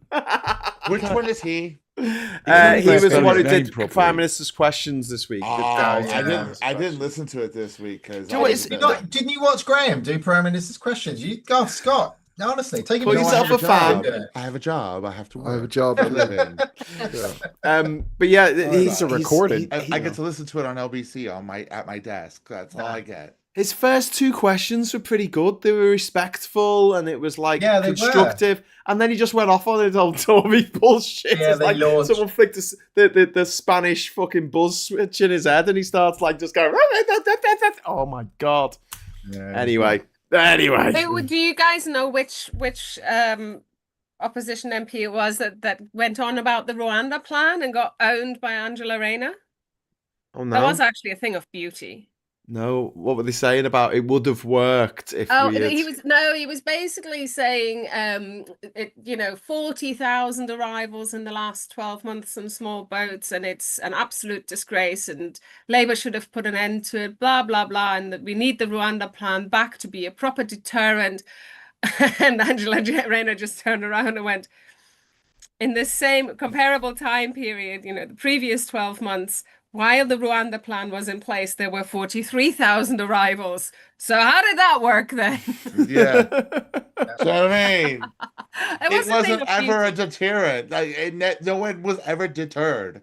They still came. It's the biggest bullshit. Yeah, all that money spent. All the money for get into a dinghy in Calais. They're not going to be deterred. They're desperate. Do you know what's really fucked up about the whole thing? So a load of that money that was given to Rwanda, the Rwanda government, was then spent on militias to go out into their neighbour, Democratic Republic of Congo, and take over the mineral quarries and mines. That UK being UK.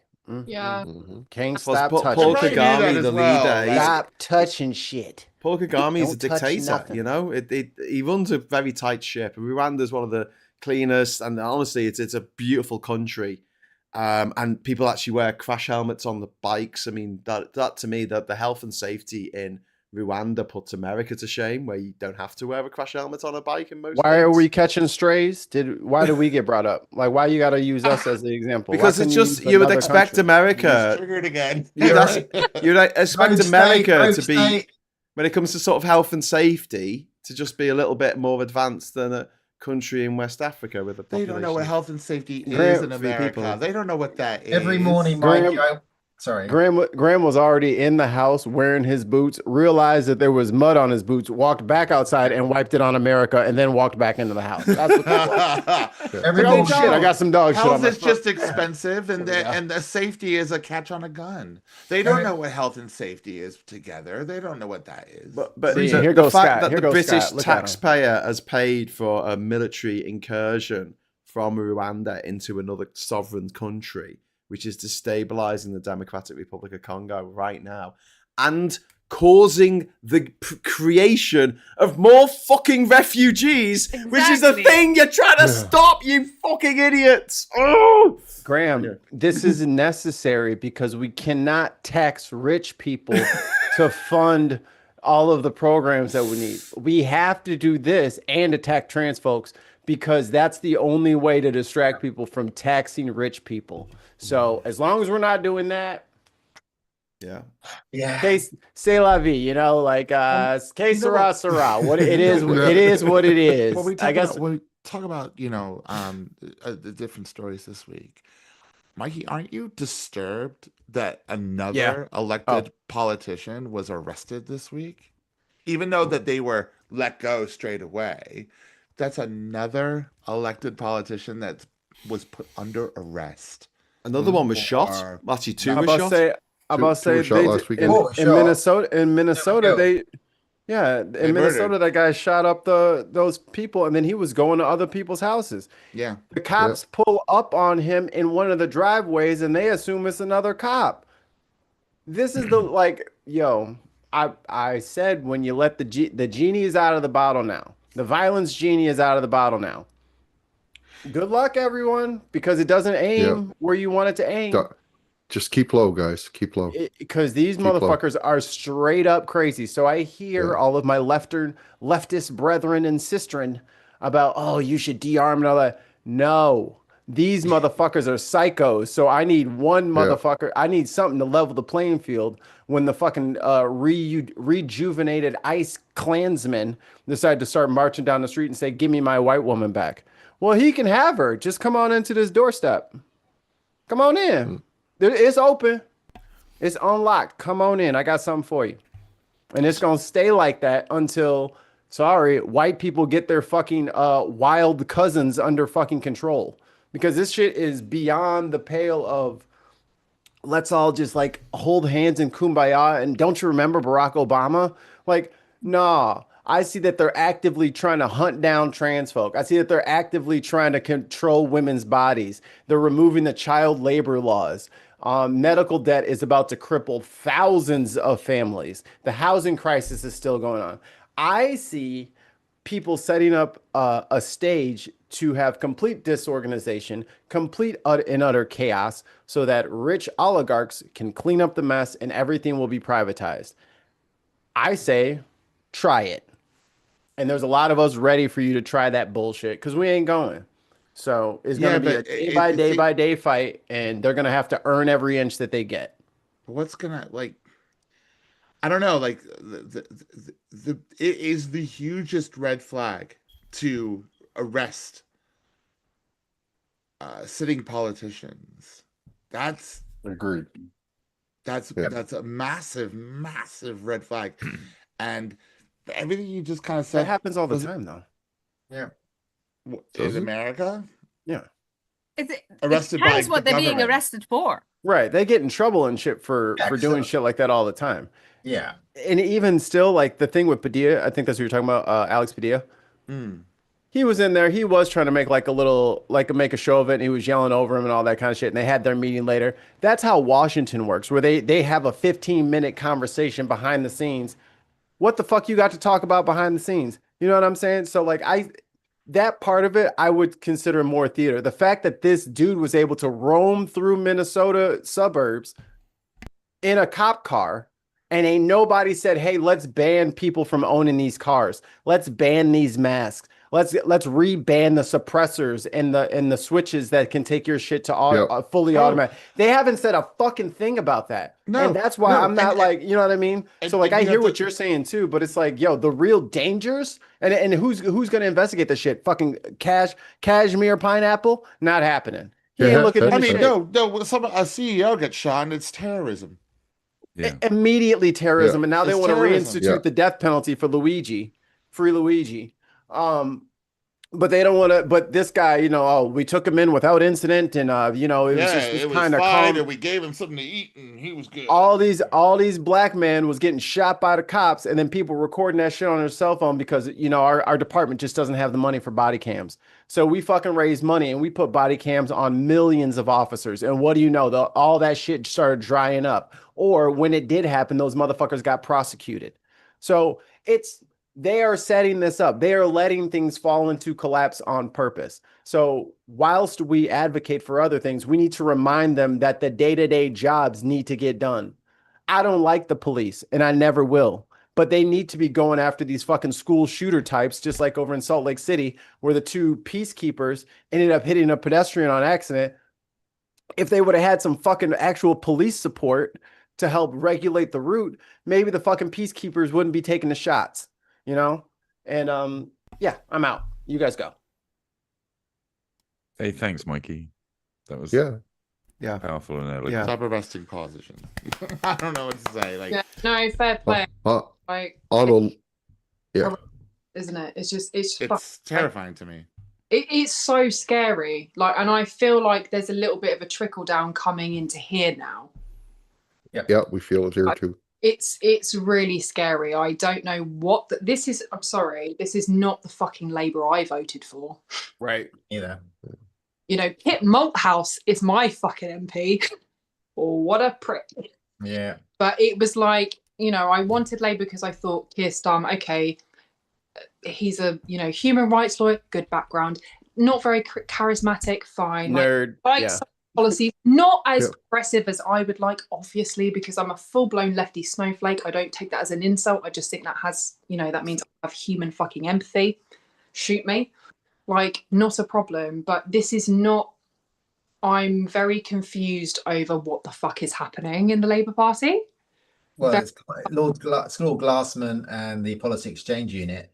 Policy Exchange, anti-climate, anti-trans, and right-wing. You need to go after the full vote, which they're never going to win. And you've got Lord Glassman, which is like, they've got a lot of, he believes in a lot of Labour vote, but not social policies. Yeah. And they think that that's going to capture the right, like the BBC, capture the right vote, got to capture the right. They're never going to catch it because the Tories are chasing it and Reform already have it. Exactly. Like even Palestine stuff this week, I have seen a video on TikTok and I was listening to it and then I had to replay it because I needed to watch the actual clip of the journalist on that. referring to Gaza as Hamas-controlled Gaza and a massacre as a fatal incident. Sorry, are we talking about impartiality and you've just like sacked off? That's been going on for a long time. It's just become more jarring now. Exactly. And I felt weird about it for a long time. And I'm sure, Cozy, you've noticed, I'm sure we've all noticed it. But when I heard Hamas-controlled Gaza, I was like, sorry, if it's fucking raining outside, you report that it's raining. You're happy to say that Russia's the bad guy with Ukraine. What does Israel have over us for Keir Starmer to be taking such a everything? Guilt. It's guilt from World War II guilt is what everyone is dragging around with them. Is that because what everybody shut their borders and they said, no, you keep those Jews over there. We don't want them in our country. And then the fucking Holocaust happened, which is why America has asylum laws and why everybody is always anything we can do for Israel.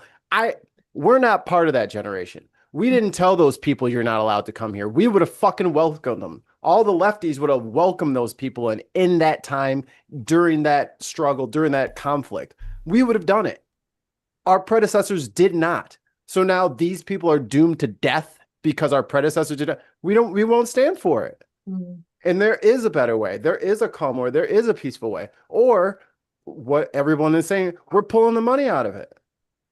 We're not going to keep funding this. We don't want to be a part of this. The mad thing is, Mikey, is that if the money was pulled, like that, the MAGA base wouldn't give a fuck. They'd be like, so what? We're not paying some other country. Most of them. I mean, I know they're split, and the topic of tonight's show is going to be about how MAGA's split on this, which they completely are. But you'd have a lot of Trump supporters, and they'd be able to weave the narrative that, this is a good thing. We give $3 billion a year or whatever it is to Israel. Now we're not going to do that anymore. They're on their own. Yeah. That's like I say, that's how Ted Cruz and Tucker Carlson's kind of fight in that interview started, because it was Carlson asking Ted Cruz about his support for AIPAC, the Israel lobby in America. Yeah. And actually confronting Ted Cruz and saying, are you not actually supporting an organization that, you claim to be America first, but you're Israel first, basically? Yeah. You take money from because that's where the politicians get all their money. Like that. Yeah. I mean, they don't have to camp. They don't have to go out there and do all these stupid dinners and all this. They don't have to raise money. If they can get AIPAC on their side, they do not have to raise money, and they can float around for their entire term, not worrying about it. Yep, just taking drugs and smashing cars. And there was the guy that wrote the book on the hard right and how it's joined up all over Europe. I'm not going to name the names of the groups, but all the Nazi gold after the Second World War went to this organization who's been sponsoring hard right parties and hard right think tanks especially in London, who probably in some cases don't know they're getting money from these groups, but to push causes against anti-trans, anti-women's abortion rights. And and they're mega anti-Jewish, but what they seem to do is, oh no, it's like we're only after trans people, but not gay guys. All right, trans people are gone. Now we'll go for the gay guys. Yeah. Oh, we love Israel. We love Israel. We're there for you. But once they've done everything else, they are not going to defend Israel anymore. They are going to turn because they're the money that's coming out of some pretty dark groups out of Germany in the Second World War. And there's been loads of books about this huge amount of money. They're fighting a war in a different way. They don't need soldiers and boots on the ground. They use the internet and think tanks. And they're moving parties to the right in Europe, and they're picking us off one by one. Get the transies out of the way, then get gay people out of the way, then take women's rights out of the way. Then we can go after Jewish people. It's just an indirect route. For me, it's a route mark right through all the rights, but they're picking us off one by one. Divide and conquer. America will go anti-Jewish. If Trump goes authoritarian, 10 years' time, they won't care about that. They won't care. I mean, again, I put a link if to he a Friends goes, he documentary has. about the. Yeah, I put a link about a Friends documentary she made 4 or 5 years ago about the evangelical money that's going into Trump's campaign as well. Yeah. And they genuinely, I mean, they're pro-Israel in as much as they want the war of Armageddon to happen in Israel. Yeah, Right, they're Zionists. Basically, so you know, On their they rapture. support. They're They're happy right. to support Israel in the same way they are Trump as a broken vessel on the basis that they fully expect all the Jews to die and the chosen Christians to go to heaven. I call them Y'all Qaeda. That's very good. Y'all Qaeda. One of Trump's factions do want the world to end. I mean, there's some of the tech bros who've got their bunkers and want to end the world for their new tech bro kingdom. When religious Christian nutters on the right want the rapture, they want the world to end, and they want to go to heaven, and blah blah blah. Yeah, there's so many people who actually just want the world to end to do their next thing, even though there is. I mean, it was kind of. It was ever thus. I mean, that's where the whole Jesus thing came from, wasn't it? Because that was happening in the Middle East with the Roman Empire at the same time, basically. So history has a habit of constant. So say we all. It's happened before; it'll happen again. So say we all. One Angry Pagan, thank you very much for the £2 super chat, mate. Just wants to wish a blessed midsummer before bed. So everyone, I hope you all have a blessed midsummer and a better midsummer than the people in the movie Midsummer who didn't have a very nice midsummer. Shout out to Frigg, his deity. Yes, it's Frigg's day today. And tomorrow's Saturn's day. That's someone else's religion. There was some message from Tan that I wanted to bring up, but I forgot. It was a mile ago. It was about an hour ago. I was going to bring it up. But yeah, Tan made a funny joke and I was going to say it, but I can't find it now, so never mind. Tan says, go Mikey. So there you go. I found one message from Tan there. I have a message from Simply Secular Dave. Dave here. Don't miss DaveCon 2025 for Daves, Davids, and Dave enthusiasts. Try the new Dave simulator. It's Dave-tastic. You'll be Dave-mazed. Oh my God. But are they going to invite Dave Gorman? All Dave. Dave, get back to us. Yeah.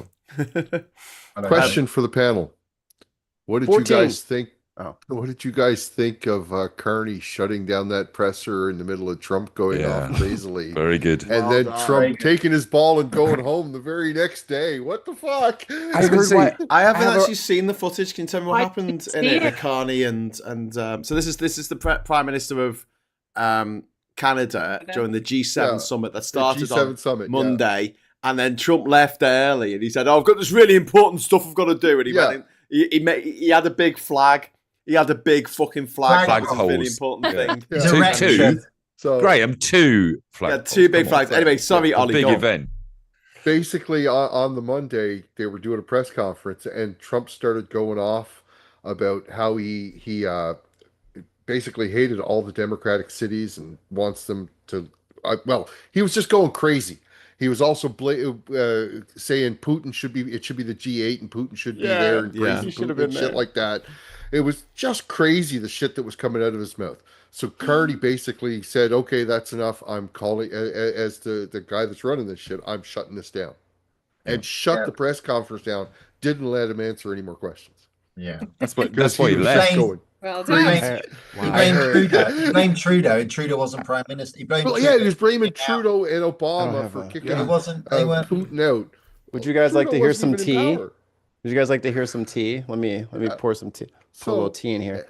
I heard that he ran away because Zelensky was flying in that night. He had to make sure he was out of there before Zelensky showed up. That's another thing. Zelensky. He got scared and he didn't want to. He didn't want the confrontation, so he was like, you know what? Israel is really popping off. I better get back to Florida. Yeah. He didn't like the prime minister. I gotta go play some golf. I'm getting stressed out. The Italian prime minister rolled with the eye roll. The eye roll. That's the thumbnail for today. We've covered a lot of subjects here, but in the space of this week, we've entirely forgotten his stupid parade last Saturday as well. Oh, that was literally the funniest thing I've seen in a long time. WD-40 on that Saturday night. I came home and I was watching it live, and it was chef's kiss. It was wonderful. It was everything I wanted to do. Just a comment on the squeaky tanks. As a guy that that worked on armor. Like that's what I did when I was in the military. It's impossible to get rid of that noise. The only reason you can hear that is because it was so fucking quiet. It's funny. Yeah. But I think that's the point, Ollie. What is so funny there is it was just so quiet. You know. Yeah. It's so fucking quiet. You need to run those things through the mud to get rid of that noise. There was a thing where he did a speech, right? And Fox added all the cheering. Did you see that? Yes. I did see that. Rachel, I rather geekily had a look at that and listened to it over and over again. And I think what they'd done is the background music before he came on had cheering on it. So when they turned down the background music, the cheering died as well. It goes like that. It just stops. Like cheering never stops. Like just on a dime. And it was just like, oh my God. They obviously put a layer of cheering over the audio of the music that he came on to. And it was just it was like a comedy sketch where they come on stage and go like that, and then everyone just shuts up. Yeah. Amazing. So sad. Well, like, did anyone else? Because I didn't cotton on the first time I saw videos of the marching, because obviously I don't have anyone that's a service person in my family. Like, obviously my grandpa was in the Navy. Oh, the awkward marching? Yeah. From day fucking one, isn't it? Yeah. That's your... Oh, yeah. They were doing that on purpose. There's no way they could walk like that without trying to do that. He wanted North Korea marching like this, looking at the great leader, got a bunch of lazy music. He wanted 100-foot missile phallic symbols, tanks, and he got little Shermans and guys just walking along chatting. And all the guys in the tanks were just waving at everybody. You go, no, you don't do that. Those were the smallest fucking tanks, those Shermans. No. I don't know what the fuck they were doing. Now you can see my mighty army and tremble. And then there's like a bunch of round, doughy faced boys. They're like, It was the sound of the stoners walking around in military fatigue. The best one was there was a guy just walking on his own, holding up a drone. He had a drone. Walking with the drone along the road. And I'm like, what the fuck is this? He couldn't. To be fair, he couldn't fly it because Washington has pretty super anti-drone technology. But did you also, Rachel? I don't know if you saw this comparison, but they had two robot dogs. You know, the Boston Dynamics robot dogs. But it was Boston Pride at the weekend as well. Yeah. So at the head of the Boston Pride March were two gay dogs marching with big rainbow wigs on, and they were Boston Dynamic dogs, and they were better. They were actually under more control as well. If the only thing that could have made that parade better is if the band, instead of playing Stars and Stripes or whatever the hell they played, they just said doot doot. I saw something on. Somebody sent me a link to something. And Russia television were narrating it. Oh, here's the senile president with dementia. There was prostitute Eastern European wife, and his very weak military, and they did it in it was hilarious the way the Russians reported it. I just felt. Also, there's one of the North Koreans doing it as well. Yeah. Scott. He wanted a parade for his birthday. Tell me the man's not gay. Yeah.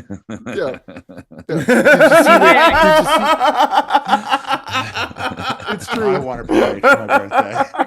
He said, "Can we have a parade? I need a parade. I need that uniforms and everything. I want any uniform. You know what? I want to see all the uniforms from before. Line them up. Sailors, look. Paint the tanks. I want them to look crispy. I want crispy tanks.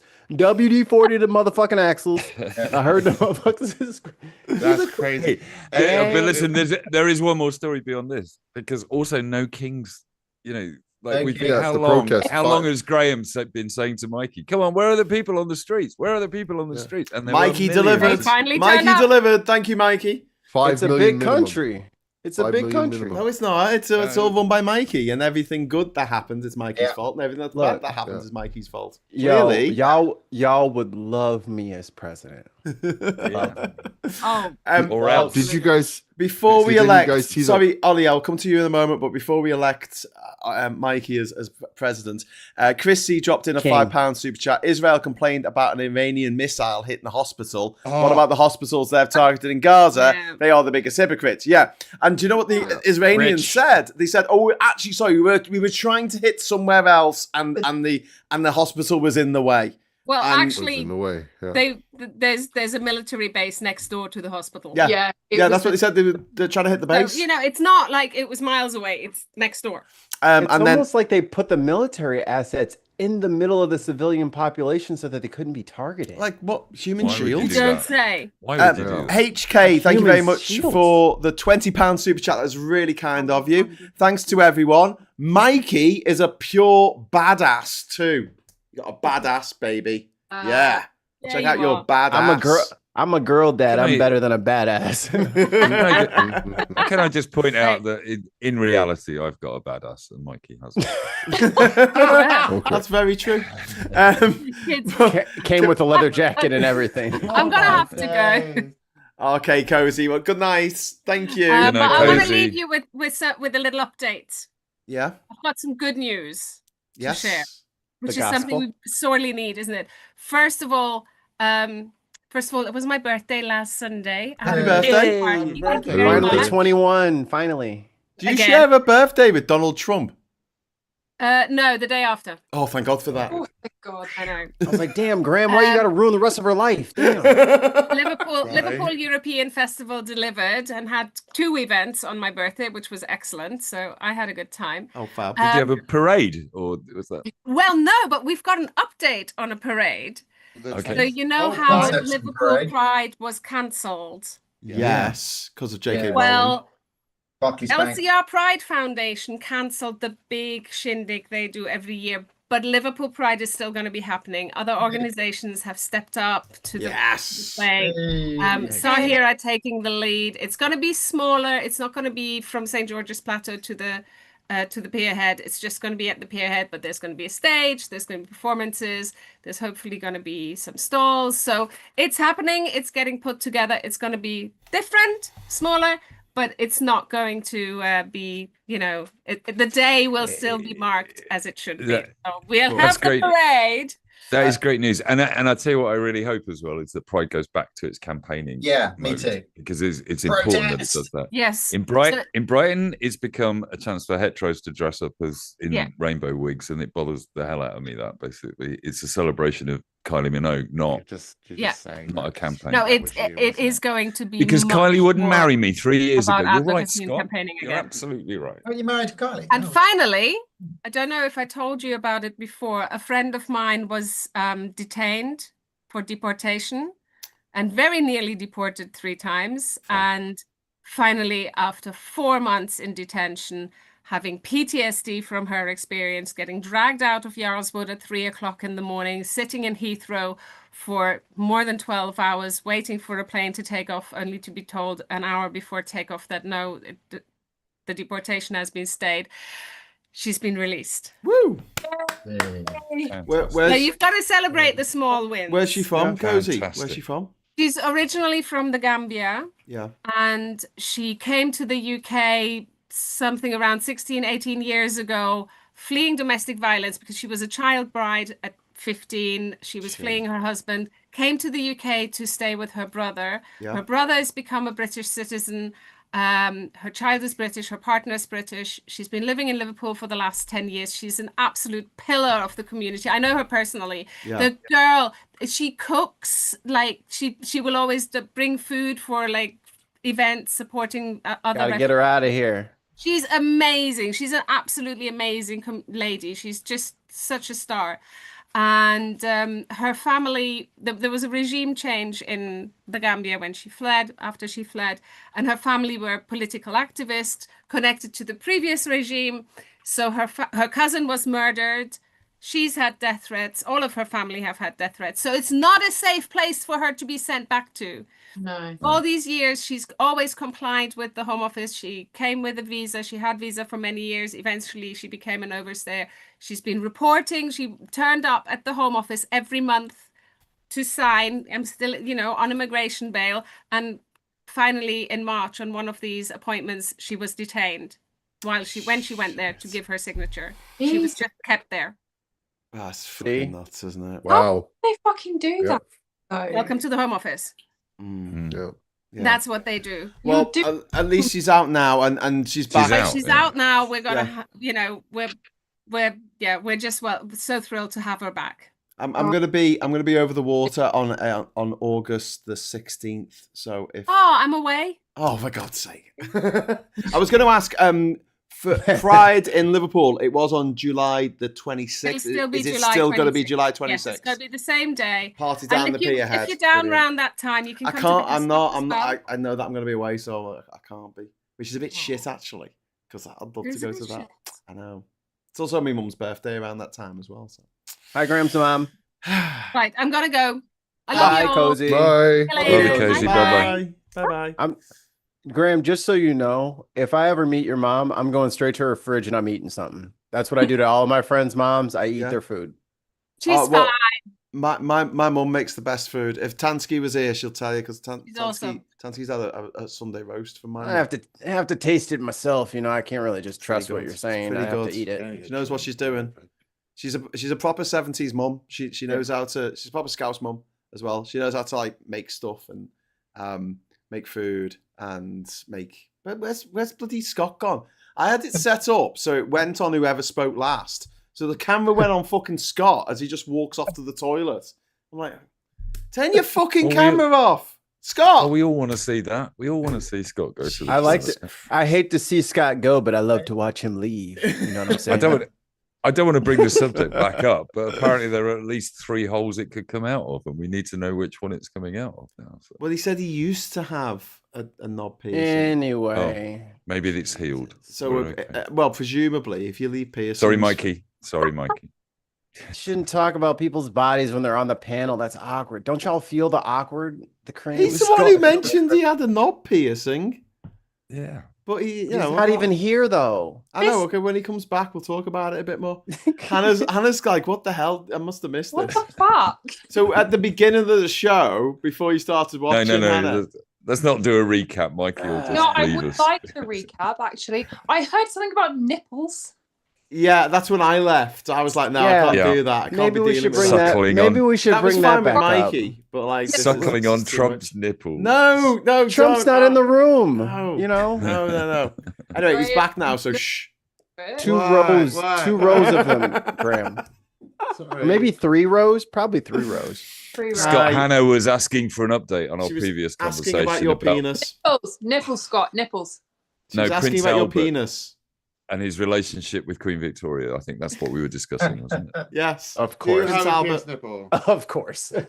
Who had a knob piercing so he could tuck his knob away so it wouldn't stick out in public. No, I didn't. How big was his knob? Boys. What? There it is. What did Scott just say? What did Scott just say? I missed that. Oh, nothing. Oh, God. You get demonetized. Let me hit the Pornhub button on the soundboard. Did you get the squeaky tank button ready, Mike? No, because every video I watch of it, people are fucking running their mouth about how squeaky the tank is. I'm like, shut the fuck up so we can get the clip. I gave up after clip 6. I'm like, they won't shut the fuck up. I can't get a good one. Hey, I got it. I'll send you the audio, Mikey. I got Hey, Mike got it. He said solution for you, Mikey. Just find any other random video of a tank driving without a crowd. Yeah, they all sound the same. Record a squeaky noise. It's all the same. Those tanks. The Battle of the Bulge film. Battle of the Bulge has got a lot of tanks in it. They all make that noise. The German ones as well. I'm gonna get it. I'm gonna get the video and I'm gonna crop out the tank and I'm gonna have it so when I tell a shit joke, instead of a tumbleweed going past the screen, it's like the squeaky tank just slowly goes across the bottom of the screen. We were gonna do that with gags, weren't you? It was the one tank slowly going in front of the German tank. It was the one tank going in front of the the Abrams. It was so genius. Everything. The M1 Abrams is like half of a football field across. It's huge, and they have huge diesel engines, so they sound like a tank. Yeah. But then they have the little squeaky guys out there burp, burp, burp, burp, burp, burp, burp. There's a YouTube channel called Mr. Hughes, which is Me? Hello? It is, and it's these guys who buy up Graham's other tanks. channel. They get them out of people's fields. They go all over Europe and pull back these tanks from the war, from the Cold War, and they get them going. It doesn't matter how rusty or how old or how busted these tanks are. These two guys in their wellies go out in the rain and they get these tanks started and going. It becomes quite obsessive to watch. Because it doesn't matter how old Like power washing. And they all, when they do go, they make that noise when they move. or those fucking noise. those fucking carpet videos. I cannot not watch them. If I see one, I'm like, oh, that is a nasty rug. Yeah. I'm addicted to carpet videos. You have no 30 idea. minutes later, I'm like, what is wrong with my life? I just watched this guy clean up. No, my I will watch carpet it for can an be hour vacuumed. at least. I could go vacuum right now upstairs if I had some carpet fixation. But nope, I don't. Nope, my brand new vacuum cleaner gathering dust. But I will watch this guy watch a clearly self-soiled mud. Like, it's like, dude, that guy clearly took some mud, rubbed it in that fucking carpet, and now he's cleaning it for YouTube. But I'm gonna watch it anyway. So is this a subreddit for cleaning carpets? This is a real thing. This is a real thing. So they take manky old carpets and they clean them. Yeah. And people watch them. It's an ASMR thing. It's like visual ASMR. They're so addicted. Yeah. You don't understand, man. I am a victim of the carpet cleaning TikToks and Facebook. And then is it like the filthier the better? Like if it's a proper, it's as long as they go through the whole process of using literally every machine that you can think of to clean a carpet. Mm-hmm. Oh, hang on. They flip it upside down. Machine. Do they use chemicals and shit? Oh yeah. All the soap.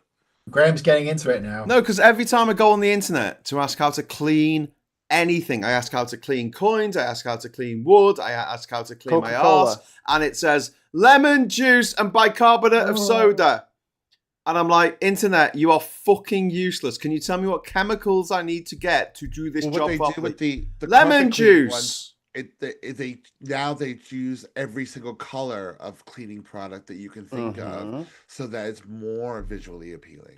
So have the squeegee involved? Have the companies that make cleaning products got onto this and they sponsor these people to clean it with their?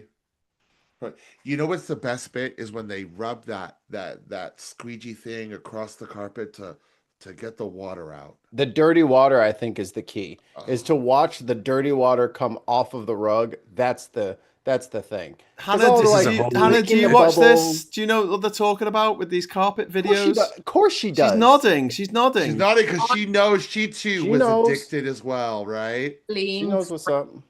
Like, I'm a clean freak. Like, I have a label maker. I like everything. Don't be laughing. Label makers are fucking amazing. I've got one. Do you have a label maker sticker on a counter somewhere that says label maker? That's a yes. She laughed because it's true. That's a yes. It literally says label maker on her label maker.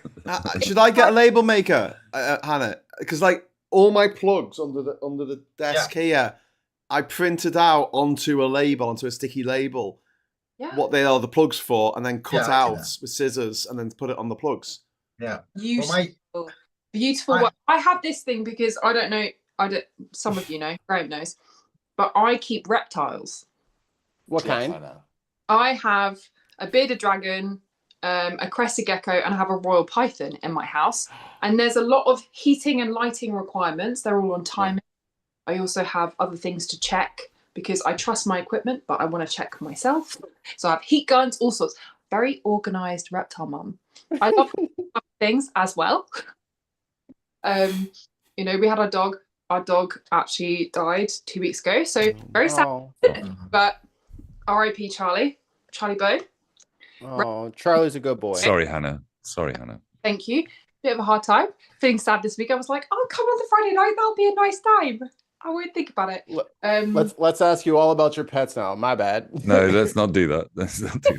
No, but I have everything very organized. So everything's on timers and things, because obviously I travel for work because I model. So I travel a lot. I was in Germany earlier in the week, and then I was in Peterborough. I live like Winchester kind of area. So it's a lot of traveling all the time and everything's kind of automated, but I also don't trust my equipment. So I need like a secondary safety thing. And then I have my redundancy. Right.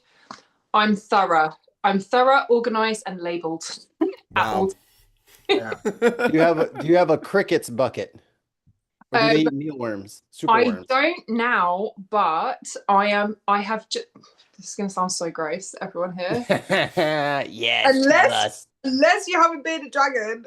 Or so the crested gecko, like they basically have like powdered food, right? And it smells like bananas because they in the wild they would eat like the fermented like weird fruit that falls from the trees. So they have this like fruit paste, but they're meant to eat insects. I've had mine for nearly 14 years now, and holy shit. He's petrified. They live for 25. He's petrified of bugs. So I started a dubia roach, which is a particular kind of cockroach colony in my house, in a container, obviously, because I don't want them running around my house. Right. To feed my pet, because otherwise you're spending like £10 on 3 little tubs of normally half dead bugs from like Pets at Home or something. So I was like, I'll make my own roach colony. But then at night time, you hear them like scuttling around. And oh boy. I don't mind anything. I just hate spiders. I appreciate what they do. I just don't want to touch them or see them because they scare me. I don't like that. And they're greedy. They've got too many eyes. Yeah, too many eyes, too many legs. Also, their houses are invisible. Are there no reptiles that only eat spiders? And you could get one of those. No, unfortunately. Spiders are good too. I think cockroaches are all fun and fun and games until you remember they can fucking fly.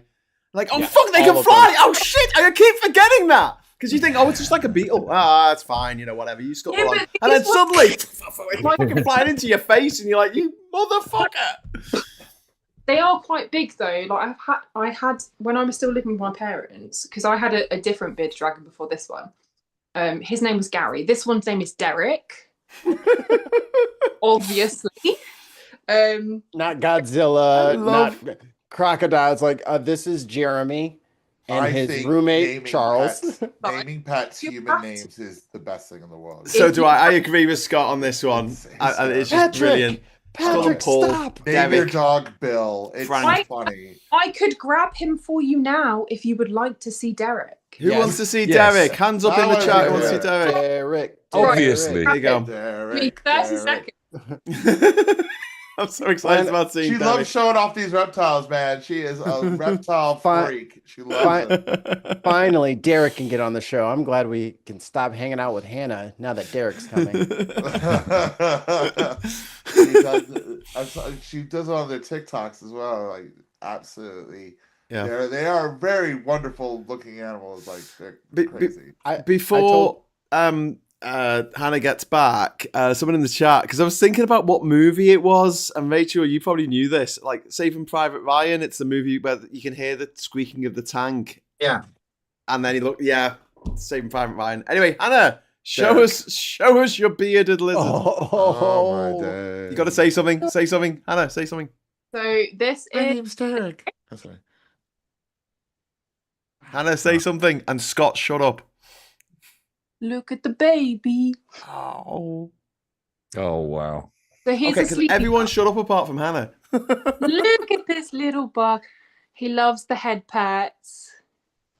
He's a very good boy. Everyone is scared of them, but they are just misunderstood. Are people scared of your? Is that a beard? What's that one? Is that a bearded dragon? This is a bearded dragon. Clearly. So they come in a lot of different colours. So he's not actually a normal colour. I can't remember what he is specifically. So morph normally refers to colour, and some colours are very expensive. This one I adopted from a house where he was running around with a Great Dane, and he wasn't really kept properly. So I adopted him because they didn't have the time, and they'd kind of bought him for their kids, basically. Oh. So he's a sleepy bug, and you can see he likes a little head pets. Oh. Little eyes closing. But you can see he's very gentle. So I call them my nieces and nephews, but they're like my godkids, my best friend's kiddos, who are like 12, 3, and 1. And They have a lot of time with the reptiles. They've held the snake. They spend time with the gecko. And these guys are really cool, but they're just a little bit misunderstood. And a lot of people buy them for their kids thinking they're really cool and then don't really know how to look after them. So they get dumped a lot. Oh, that's sad. But he's a very good boy. He doesn't do anything wrong ever. He's never bitten anyone. He's not scary. He's just not cute and fluffy. I think he's cute, but he's not fluffy. I think he's cute. I think he's cute. Look at that little face. Oh, well, thanks, Hannah. You're welcome. Welcome to my zoo. Oh, where's he go? He's going. He's off. Yep. He's off. Yeah. So instead of a parrot on your shoulder, you've got a lizard. Yeah. And I sit in front of the TV, like I let him run around the sofa and stuff, and like he has a little explore. And does it hung out? Hannah, do people get like? Do they come around and freak out, or like? Do some people really not like them? Because I think they're most people kind of fascinating. Most people are really scared of the snake. Yeah, okay, I understand the fear of a snake, but like lizards, I think they're cute. I think they're kind of cool. It's clearly poisonous. The snake, my snake is a synthetic snake. So he's completely white and he's got blue eyes. We've all been there, haven't we, Scott? I'm not commenting. I don't want to set Mikey off. Continue, Hannah, please, about your white python. God. My python is called Zeppelin after Led Zeppelin because we are a rock metal loving household. Obviously Derek, the names don't fit, and the gecko is called Fred because I feel like lizards are kind of like weird. Like they're just a bit like, I'm a lizard. The snake's like really pretty looking, so I was like, I can't call you like Colin or something. Do you know what I mean? Yes, you can. That's such a great name for a snake. It's a great name for a snake. That is a fantastic name for a snake. What's your snake's name? Colin. Auntie wanted me to call him Barry. Barry. Even better. Even better. That is one of the best names for a snake ever. Keith. I couldn't do it. Like, no, he's too pretty. But I mean, you can see though, he's very calm. He's very calm. He's just chilling. It's like your parrot on your shoulder, but it's a lizard. Yeah.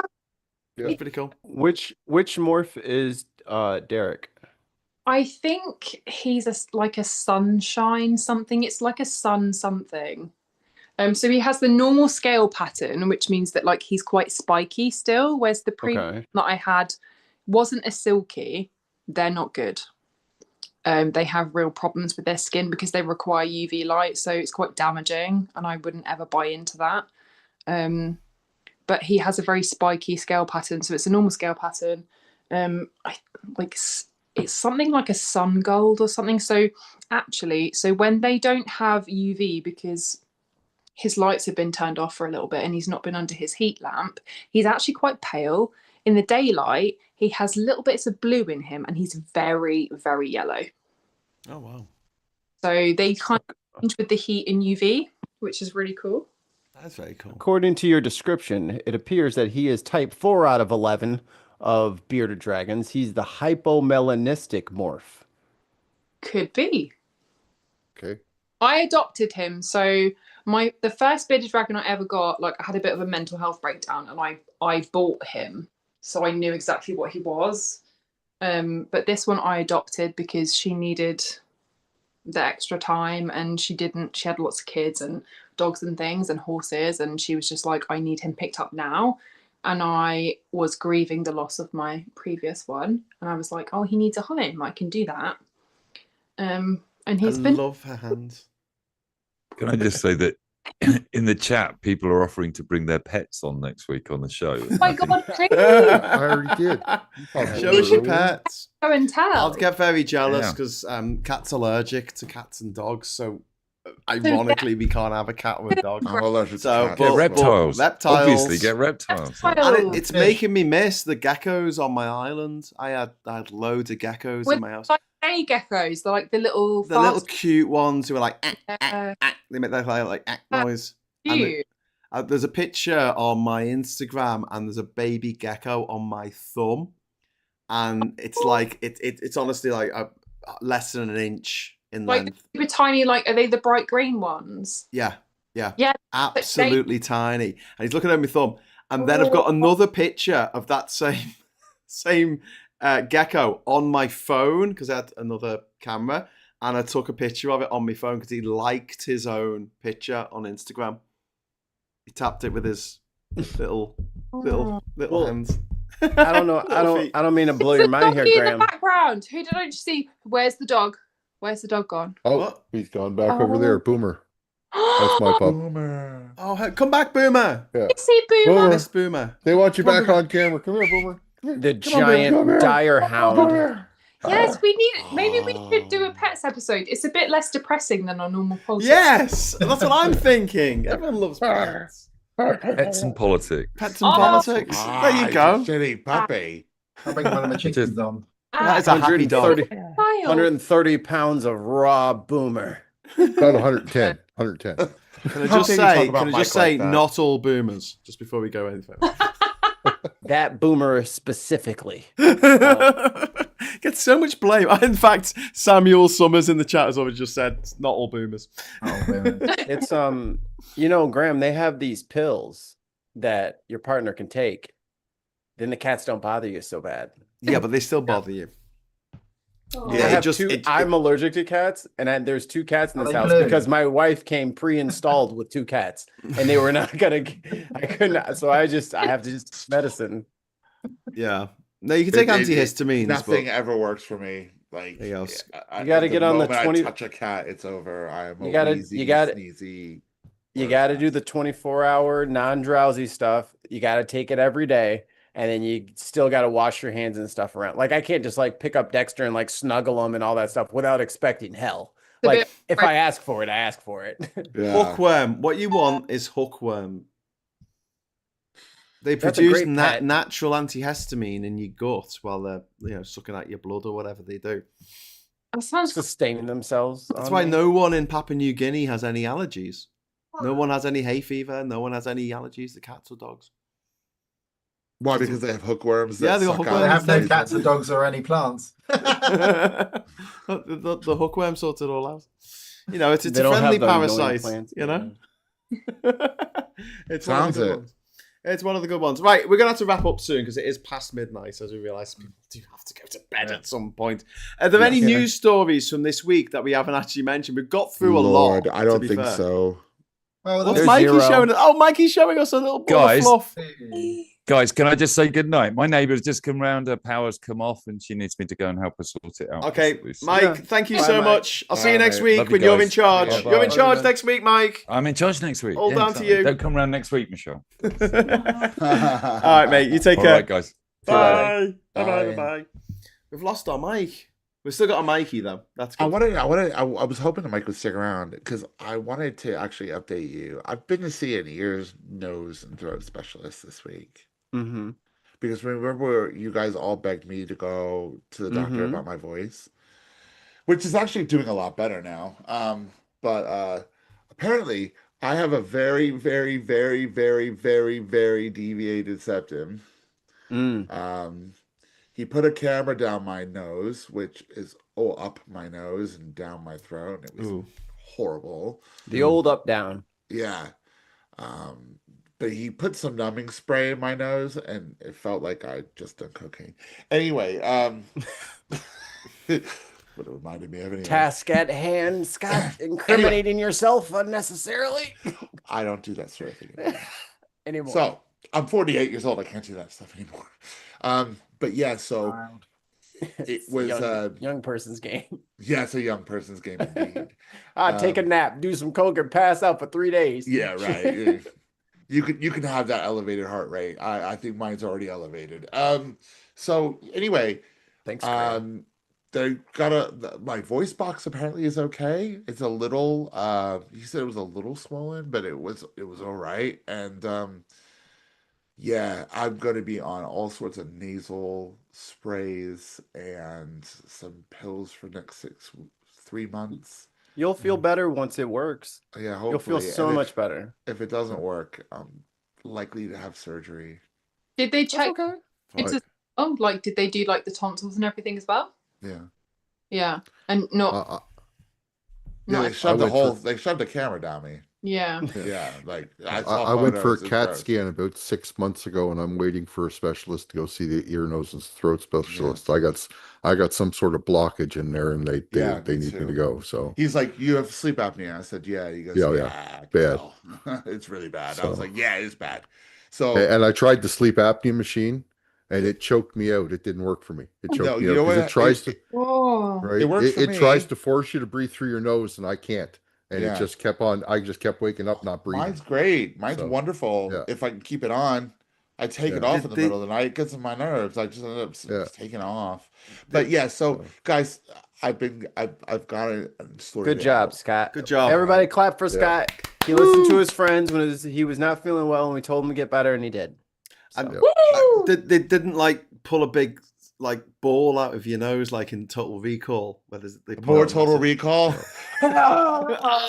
They just handed him a briefcase, and then he opened it up, and it's like, "Hey, it's me, it's me." But I can't do your voice, it's your voice on camera talking to yourself. We managed to smuggle 2 Total Recalls in references into the show tonight, which is good. I'm gonna have to watch it now. It's that scene. That scene gets me, and every time their masks come off on Mars and their faces go and the eyes come out. I just want to say hi, Mom, if you're still watching. Good night. I just realised my Mum's been watching tonight, so what? We should have made fewer jokes about Scott's horns. Oh my God! Seriously, your mom.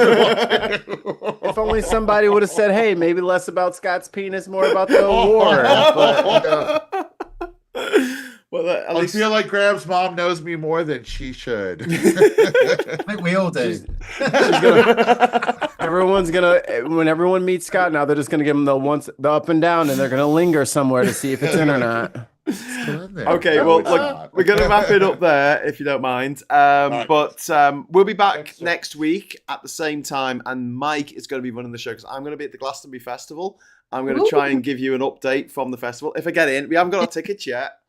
We're leaving it a bit late. They're supposed to arrive on Wednesday. So Graham, here's the thing. What you're gonna do is you're gonna go in there with one of them little Bluetooth mics. You're gonna join the room from the festival, and you're gonna be our camera person to take us through the acts. Okay? Yeah. We're going to Glastonbury. Yes, it's gonna be epic. Through Graham. Graham's gonna get in. I want to get a picture. I've got a flag that says "woke as fuck." Cool. And Mike has made a Spitfire, and he's done the Spitfire, but it's the Progressive Pride flag.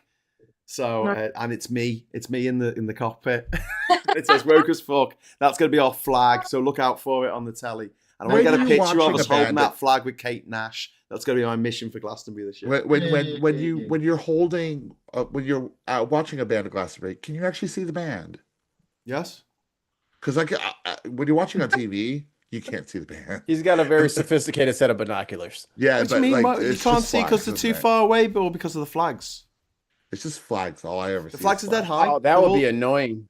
No, unless you're right at the back, you can normally. And even if you're right at the back, you couldn't see the stage anyway. But they always show a view on the telly with all you can ever just see are flags. You can barely see the artist. That's the view from the tower at the top of the sound desk. So that's the sound desk tower and the lighting operation. So normal people don't see that angle. They can see it, but that's where all the flags are because they're all on 7-meter poles. If I just put 2 televisions in my living room, one on each side, it'll be exactly the same as being at. Yes, absolutely. I don't need to go. With less walking, with less hiking from one end to the other. Hey, that's what I'm going to do. Put 2 tellies in my living room over that week. I'm gonna keep it 100%. If I paid the money and I got the ticket and I'm trying to see the freaking show, and they decide to fucking start waving some bonehead flag right in front of my view, I will pull out my little pocket saw and I will be cutting everyone's flagpole up. You will not get out a Swiss Army knife. I'm glad you said. I thought for a moment Mikey was going to say, "I'll bring out my flamethrower," and I'll be like, Fuck it I all. mean, or I'm gonna go in there and just like if they were collapsible, I just collapse them. But like there is no way I would go to a concert and let somebody wave a fucking flag in front of me the whole time. Mikey would I would be fighting. Mikey's going to cut up the pride flag. He's Lawrence Fox. It could be an American flag, a pride flag, an Earth flag. Get it the fuck out of my way. Get in the back with your Mikey. It makes sense, especially when you pay a lot of money. The thing is, if you walked to the place where someone was holding the flag wouldn't be in the way because if you are holding standing a under the flag. There should be a rule. If you're holding a flag, move to the right of the stage. Go all the way to the right, and that way all the flags can be represented, and then everybody can see your flag from a greater distance. But you will not obscure fucking sight lines. Mikey, you're trying to bring order to chaos here, mate. It's just not going to happen. It's like when you go to the cinema and somebody with a red beanie sits in front of you and blocks your vision. Oh, that's you know what? I'm dressing up as Steve Zissou. I'm 6'1". It is guaranteed. If I'm standing at a concert, someone taller will stand in front of me. I'm 6'1", and there'll be someone taller in front of me every time. I try to stay towards the edge or towards the sides because I'm only 6 foot, but my shoulders are kind of broad. Short people can't see. They want to dance. They want to have a good time too. So let me get my big ass the fuck up out the way. If my big ass is standing all the way back as far as I can go and still see, and then a little 3 foot motherfucker get a fucking 9 foot flag right in front of my shit. No, hell the fuck no. That flag is going up your ass. Ain't gonna be none. We ain't gonna have to worry about nothing. We're just gonna have to find out what concert Mikey's at, and we're gonna do that. We're gonna put all the flags. Yo, Mikey fights. We're gonna flag the fuck out of that gig. Yo, Mikey fights everybody. I will be throwing hands. Put the flag down. Go over there then. Then we gonna have to fight. If you don't want to put the flag down or go over somewhere else, we're gonna have to fight. Because I'm fighting for all the short people too. You're not finna just fucking block. I mean, a flag is literally there to be opaque. It is there to obscure. I'm Southern. You wave it about. Yeah, we wave it about a bit. We're about to forward. Just see Watch the fucking band. What you waving flags for? You're not looking at the flag. You look at the band when you're just waving the flag, and then all your mates. What is the flag for? So that when someone makes a documentary about the Bee Gees and it ends with Barry Gibb singing "Staying Alive" at Glastonbury in 2017, you can go, "Oh, that's my bollocks to Brexit flag." Glad they had that. So it's completely self-centered. I made that documentary. 100%. All about you and your flag. Yes. Fuck everybody else and their enjoyment of the concert. Yes. Look. Mikey, I would never bring a flag to a concert. I always bring a funny flag, though, in my defense. How about this? Y'all should have T-shirts and then be coordinated. T-shirts. So then from above, from drone footage or whenever they look at it, you got the perfect, layout and it says, fuck Farage. You're trying to bring order to chaos and it just never works. Don't worry. If you go to the Reading Festival, they've got a no flag rule. So you go there. So there's no flags. They've got no toilets at the download now. They've got no toilets and they've got no flags. Fucking brilliant. And I can watch it on TV. I'm staying home. There have always been mixed gender toilets. Yeah, we had to make them gendered just so we could exclude trans people. Before that, they were all just gender. Yeah, right. And then we changed it because it's like chess. Let's invent a female category. Do you reckon there was trans people? Do you reckon there was some restaurant owner or cafe owner who literally converted their fucking toilets? And then they went, "Oh, no, you didn't have to do that." And they were like, "Oh, no." Probably. I just want to point out that while there are TERFs out there, I went with my wife and her family members to the Backstreet Boys at Tinley Park, which is like the outdoor arena for Chicago or whatever. It was sold out because the original one got canceled because of COVID, and then so they had an additional year to sell tickets. 100%. Tickets sold. All of the tickets were sold. I have seen Ozzy there. I've seen Lamb of God, Killswitch. I've seen everybody at Tinley Park. I never seen it fucking scooting through people like fucking March of the Penguins. The entire fucking the whole place was like this. It was just so full of people. Penguins everywhere. I had to pee. I stood in line for 15 minutes to get my wife some French fries because she was pregnant at the time. So Kira got to go to the concert too. She was she got in for free. But I had to pee. So then I go to the bathroom. The line for the bathroom was long, and I was like, this is different. And then I realized it was all women in line for the men's restroom because they had just taken the men's room because we had 2 stalls in there. So the line was going all the way through the men's room whilst we tried to pee in our urinals. The women are sitting there on their cell phones, just having a good old time. Now, normally I would have peed on those women, but I did not want to go to jail that day for that reason.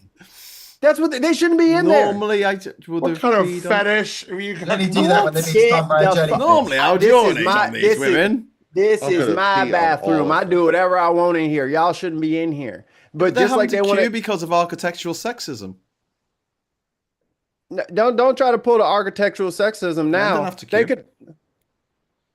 Okay. You just got a cup. I didn't even leave the crowd. Well, that is my point. Next time I'm just peeing on the side. I'm peeing on the side of the restroom instead of in the restroom. Anywhere, to be fair, like the guys can pee anywhere. Like they don't account for the amount of more women's bathrooms that we need. Yeah. Tampon, systemic misogyny. So, and I've been a download and people like you could be I've been a download. You can be sitting on the floor and someone will come next to you and start peeing. Yeah. I just find Graham's tent wherever wherever it is. Doing, bro? Man, I really gotta go. Where's the fairy lights and the flag, the big fuck off flag? That's always dead funny. I think one of the funniest flags I did see before they banned him at download was a guy, this homosexual, with his pride flag, right? He was wearing a pink cowboy hat and a pair of hot pants and some pink cowboy boots, and that was it. And he's at Download Festival. He went down there for Cradle of Filth, and he had that big ass rainbow flag. And I have photographs of this rainbow flag in front of Danny Filth on the stage. And I always call it Cradle of Pride. Fucking brilliant. Fan-fucking-tastic. All right, well, we're going to leave it at that. So thank you so much to Mikey, to Ollie, to Scott, to Rachel, and to Hannah, and for also Cozy and Mike on earlier. Thank you so much for watching. Thank you for everyone who dropped a super chat in tonight as well. I hope you enjoyed yourself. Like I said, we'll be back next week with Mike in charge, and I'm going to be reporting from Glastonbury. I think. I don't know. I might be really drunk. It might be too loud. I might not be able to get phone reception. I don't know. But we'll see. We'll see how we get on. But until next time. What? I've got plenty of excuses. Got plenty no weakness. And I'll be back on Sunday with Morning Brew at 9:00 on Sunday. And Derek says goodbye. Oh, bye. The star of the show, Derek. Yeah. Oh, can't do that. Can't do that, Barry. I'm a Derek. And Derek's don't run. All right. Until next time. Hello, good evening, welcome, and goodbye. Bye. All right, all you